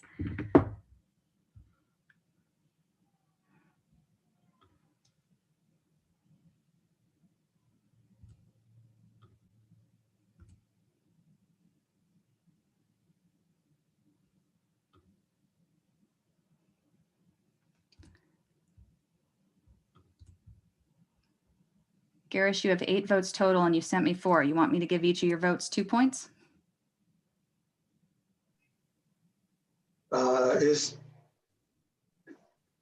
What's the ranking? Is too good or too bad? I don't understand. So the way we're doing this is each of us put our point total, and then we'll look. So right now, the Southern 191 corridor, without all the sort of personal votes in, are up to 10. So right now, as a group, we are signaling that that's one of our highest priorities. Tiny home communities and ADU potential, sort of our second highest priority, generally speaking, as a group. So this is just going to help us get a sense of, where do we really want to focus our energy, subject to additional direction from the county commission and, of course, restraints on staff time and our time. If I just voted for 4, I don't know that it's necessarily going to change the overall ranking. Okay. All right. And Rick, I'm still waiting on yours, and then I think we are all good.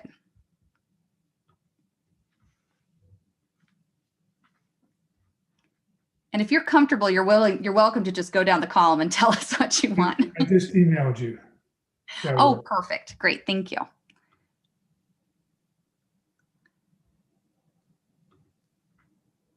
Okay.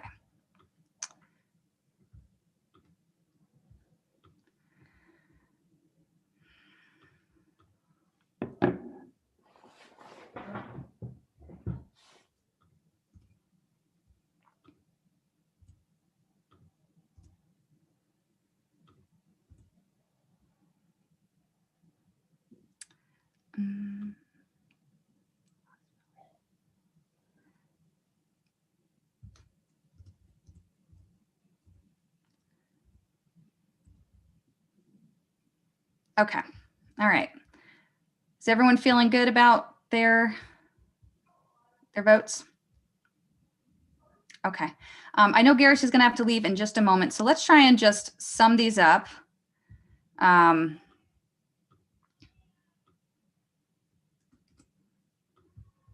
moment.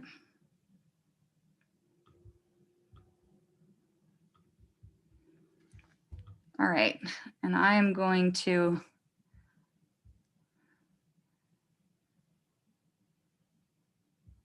now we're seeing how good my Google spreadsheet skills are. Here is where we are currently sitting in priority from the group.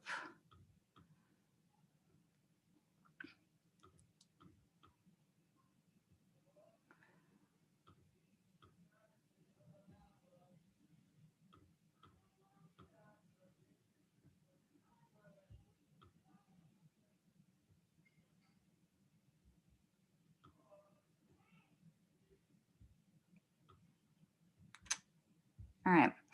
So currently,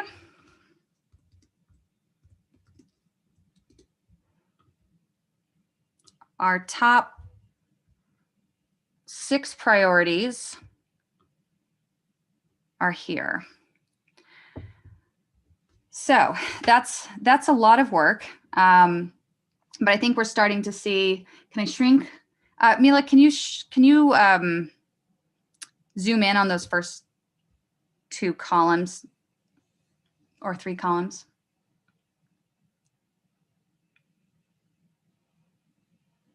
Okay. So we know that we're waiting on the county commission for more instruction around UTV and ATV noise and management. We know that we are going to have a sort of ancillary role to play with regards to the general plan. Planning with San Juan County, we are, again, hoping to make that something that we do prioritize as a group, but also waiting for a little bit more information about where the county is sitting. And then the airport small area plan is something that the county specifically said they'd like us to take up. So we need to confirm that with the new county commission. But we had already gotten their instruction that they'd like us to look at that specifically around sort of industrial uses or more highway commercial uses for that area related to keeping things closer to the airport. Southern 191 corridor small area plan, that's been a big one. And I think it's pretty clear that that's something the body would like to take on. Tiny home communities, use clustering. So these both kind of deal with revisiting the land use code as well as water conservation. So we're seeing a pretty clear pattern there. And that alone could be, a working group to start to look at that, recommend some areas to start in the land use code, and maybe even talk to staff about seeing what tools in our toolbox, the planning toolbox, might be available. Non-B&B overnight rentals in residential areas, and just sort of generally speaking, how we handle this is a continued use, even if it's not a conforming use, right? And then pedestrian transport, I didn't add this in, but in addition to that, I think that could be really interesting to look at, like nodes, if we ever were to have transit. So specific like bus stops in the county or something maybe could also fit into that. That doesn't mean everything else isn't a priority, but it means that, as we go back to the county commission and say, where do you actually want us over the next year? This is going to be our guiding recommendation to them. Okay, thank you everyone for your time. So here's where I think we end it. Let's just talk about working groups. So a couple people have mentioned interest in looking at certain things. Let's sort of generally take this at the large item level, so that column C. Mila, I'm going to just create a second sheet in here. Do you mind changing over to this second sheet?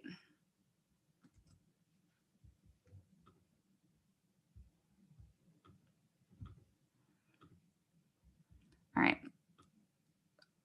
So let's just quickly kind of show of hands who might want to take on conversation in some of these.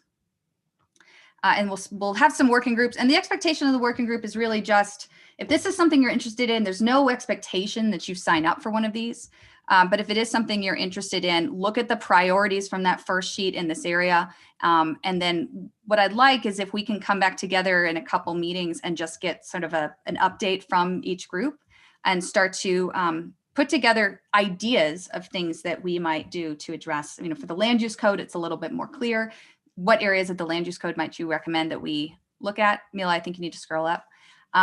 For bigger issues, looking at those top priorities that we just voted on, and maybe coming up with some ideas, even if the idea is just like a survey to get more information from the community. Does that sound good to everybody? Are we feeling okay about sort of splitting up the work a little bit?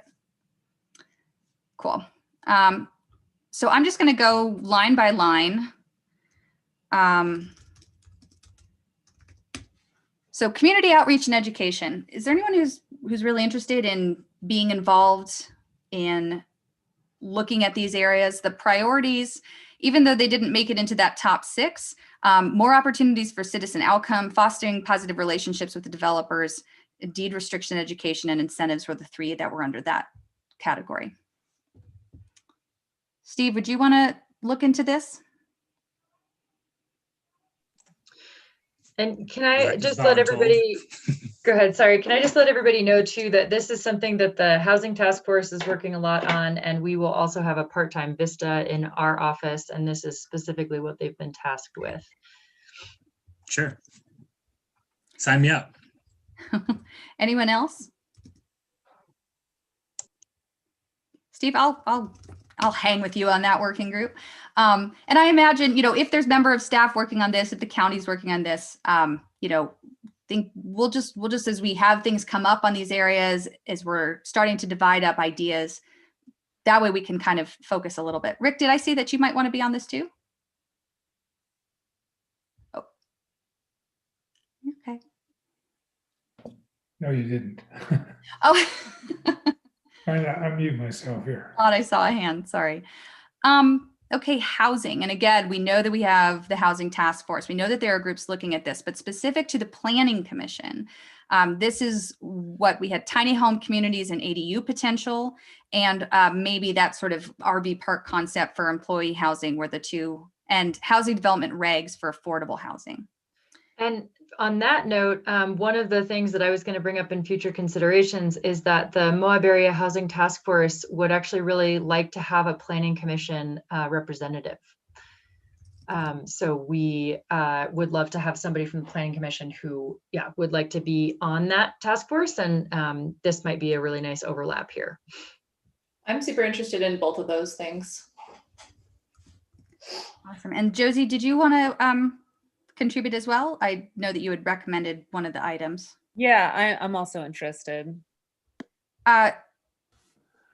Do you two want to talk and see if one or the either of you might be interested in serving as the rep, and just let us know? And this is terrible, but I'm also interested in the tiny housing, and I won't compete for the representative. I guess so. Out of Josie and Makeda, would either of you not want to be that representative? I think that Makeda is really enthusiastic about it, and so I would like to. I'm happy with either too. I'm also happy if you do it too, Josie. Like I'm enthusiastic, but I think you're also enthusiastic, because I'm happy to chat on the side with you, or if you just want to take it, whatever. Yeah, I mean, I'm honestly fine either way. So I mean, we could chat further, or why don't I we think say you can Makeda- also both come. Yeah, if Josie wants to attend, she can attend. Totally fine. But Makeda, I'm gonna put you in here tentatively, and I'm gonna let you sleep on it and see if you actually do want to sign up for another thing. But if you do, I think that'd be great. That's Awesome. perfect. Thank you, Emily. Thanks. Land use code cleanup. I am gonna put myself on this really hotline item. I am actually very intrigued about this. yeah, I am as well. I'd like to help on the land use code cleanup, and also I'm specifically interested in the tiny home aspect of the housing topic. But I don't need to be on that group if they feel like they've got enough members. I mean, I'm sure you can join them. Would you like to be a part of that? I think 4 is probably a good upper limit for working groups. Sure. Anyone else interested in looking at the land use code? Those line items were use clustering and use specific standard, land use code changes for water conservation, and kind of highway commercial. We've got some split zoning issues and some islands. I'll go with that too. Okay. Overnight rentals. So this is non-B&B overnight rentals in residential areas, which was recommended by Josie. And then we also have kind of looking at B&Bs in general. So both of these were, so that first was on the priority list. And Josie, could you just do me a favor? I'm so sorry. Could you restate, kind of generally speaking, thanks, Garish, the outcomes you're looking for with the non-B&B overnight rentals in residential area? Like, we know that. Well, I guess that's a question I have is, are they in the same non-conforming category as B&Bs currently? I mean, so the permitted one, there aren't that many that are actually permitted. So oh, sorry, go on. some of them are not necessarily non-conforming uses. They are just illegal uses. Right. So, I mean, and I guess in this sense, this might not be our purview as planning commissioners, but I'm definitely bothered by the amount of probably illegal overnight rentals currently happening in residential areas, especially when we are holding such a strict line for B&Bs, which I think are more likely to be permitted. So that just feels like an area for cleanup in general. And I know a huge part of that is an enforcement issue, which is not our issue, but I'm wondering if there's anything in the scope of the Planning Commission to help just like keep that as a working task to kind of clean up those uses. I think that, so all overnight rentals right now are, guided by section 4.6, the overnight accommodations overlay. So any currently operating overnight rental so essentially when the county approved the overnight accommodations overlay, they pre-applied the OAO to all legal overnight accommodations that were already in existence. So anything that didn't get the OAO applied, and they deliberately left out the B&Bs, but as legal non-conforming uses. Anything that wasn't, that didn't have a current overnight accommodations business license, or anything, then they are illegal rentals. Mhm. And that is a code enforcement issue. They are already illegal. There's not anything in the land use code that would need to change for us to be able to enforce it. Yeah. The problem is actually state law. So we do have a number of different ways that people report suspected illegal overnight rentals. One of them specifically is the short-term rental STR helper, short-term rental helper. They're a service the travel council, the county pays for, and they go through and compare, our zoning and our business license list, which we provide to them with these complaints that they get.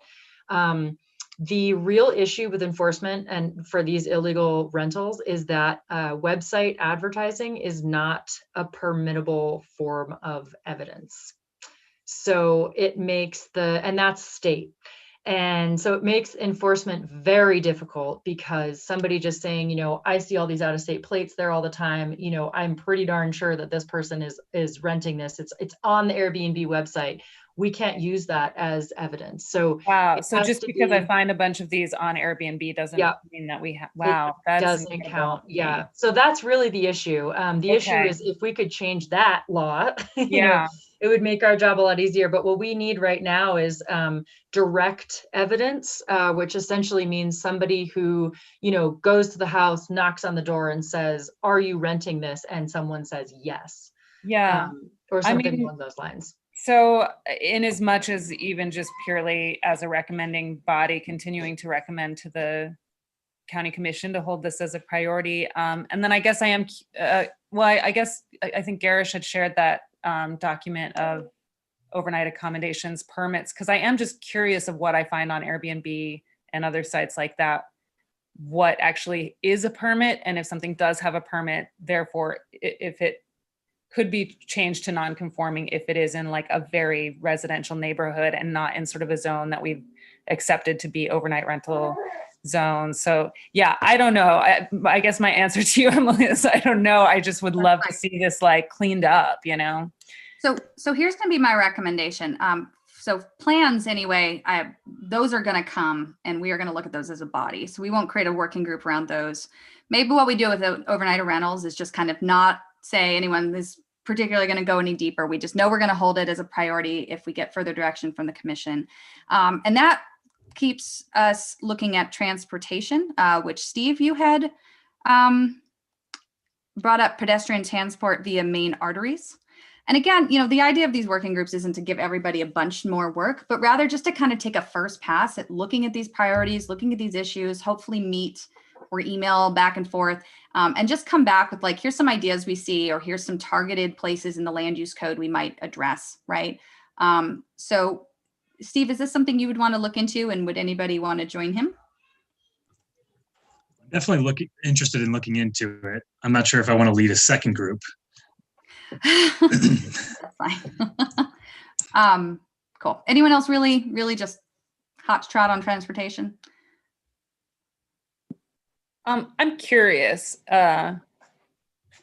Cool. Still not totally like understanding everything that would entail, but I do like the idea of addressing sort of non-motorized uses in residential planning. And then also with, and I may be alone here, but I am curious to revisit the non-conforming uses for B&Bs, and maybe like reopen that up to public hearing, because I feel like it got kind of thrown under the bus of overnight rentals. And so I would like to revisit that. I will join you in revisiting that. I have some thoughts, but I would love to chat about it. So here's my ask to everybody else. Just at some point in the next couple weeks, touch base over email. What I'd love is not at our next meeting. I mean, if anybody has anything they want to share at the next meeting, by all means, go ahead. But at the meeting after that, so that'll be the first meeting in February, I would love for us to be able to just sort of revisit these. In the meantime, we'll try and get more direction from County Commission on those larger priorities that we set as a group. And also staff should have a better sense of sort of what their year is looking like. What I'd like to do is actually try and come up with a timeline and more specific ideas of what to tackle. So for example, we know that the Southern 191 corridor is going to be a priority this year. And since it's our top priority, I think if staff wanted to sort of start thinking about scoping out that and the airport plan and which of the two they might recommend starting with, and just kind of starting to get the pieces together of what that'll take and timeline wise. If we can get a timeline for which of these we can tackle alongside the general plan, and unfortunately not everything is going to get in, I think that allows us to look at our year a little more holistically, right? Because there's going to be, you know, each of these items is big. Each of these items involves public hearings. Some of them are really big. Some of them are certainly big on staff's time. Things like the land use code, we might be able to just tackle, you know, here are 3 big things we want to do to address this particular issue, and split it up into 3 things, and we'll get it on the next 3 agendas, kind of thing, right? Does that sound, I mean, I realize it's a little fuzzy, but do we all feel kind of good about moving forward just to, okay, awesome. I'm here, Mila's here, OB's here. If there's any questions, someone's trying to speak. Sorry, who's that? It was just asking if you throw me on overnight rentals as well. Yeah, absolutely. And if y'all wake up in the morning and you're like, man, I missed my opportunity to talk about land use code cleanup or transportation or whatever it may be, or you decide you're just over maxed, no pressure. You can make adjustments, but please just send an email and let us know. Okay. And so you're all added to this document. So I won't send it around again, but we will be including it in the next packet. So if you do have edits or, you know, want to change anything in the meantime, I think the deadline for that will be not next week, but the week after that, the Wednesday, the week after that. Okay. Thank you, everyone. Doing a workshop remotely is hard. It's very, very challenging. I did this for a job for quite some time, and I'm really glad I don't do it professionally anymore.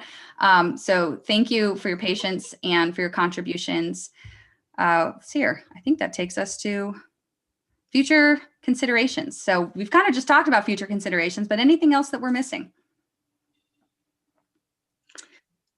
We had the Housing Task Force rep on the list. So if anybody, it sounds like Josie and Makeda are really interested in that. And I will have Jenna Wetzel, who is our current chair, reach out to you too, if that's okay, with some of that information. So we're very excited to have that participation. I think we've had somebody from the city and county commissions, but not, or city council and county commission, but not from the planning commission. So I think that's going to be a great thing to have on there. Awesome. Okay, quick note on timing. So we are keeping our 2nd and 4th Mondays. We were trying to figure out if we could adjust that back, but no can do. So that is what it is. And I think that's it. So unless anybody else wants to sing, with no objections, I'll adjourn the meeting. All right.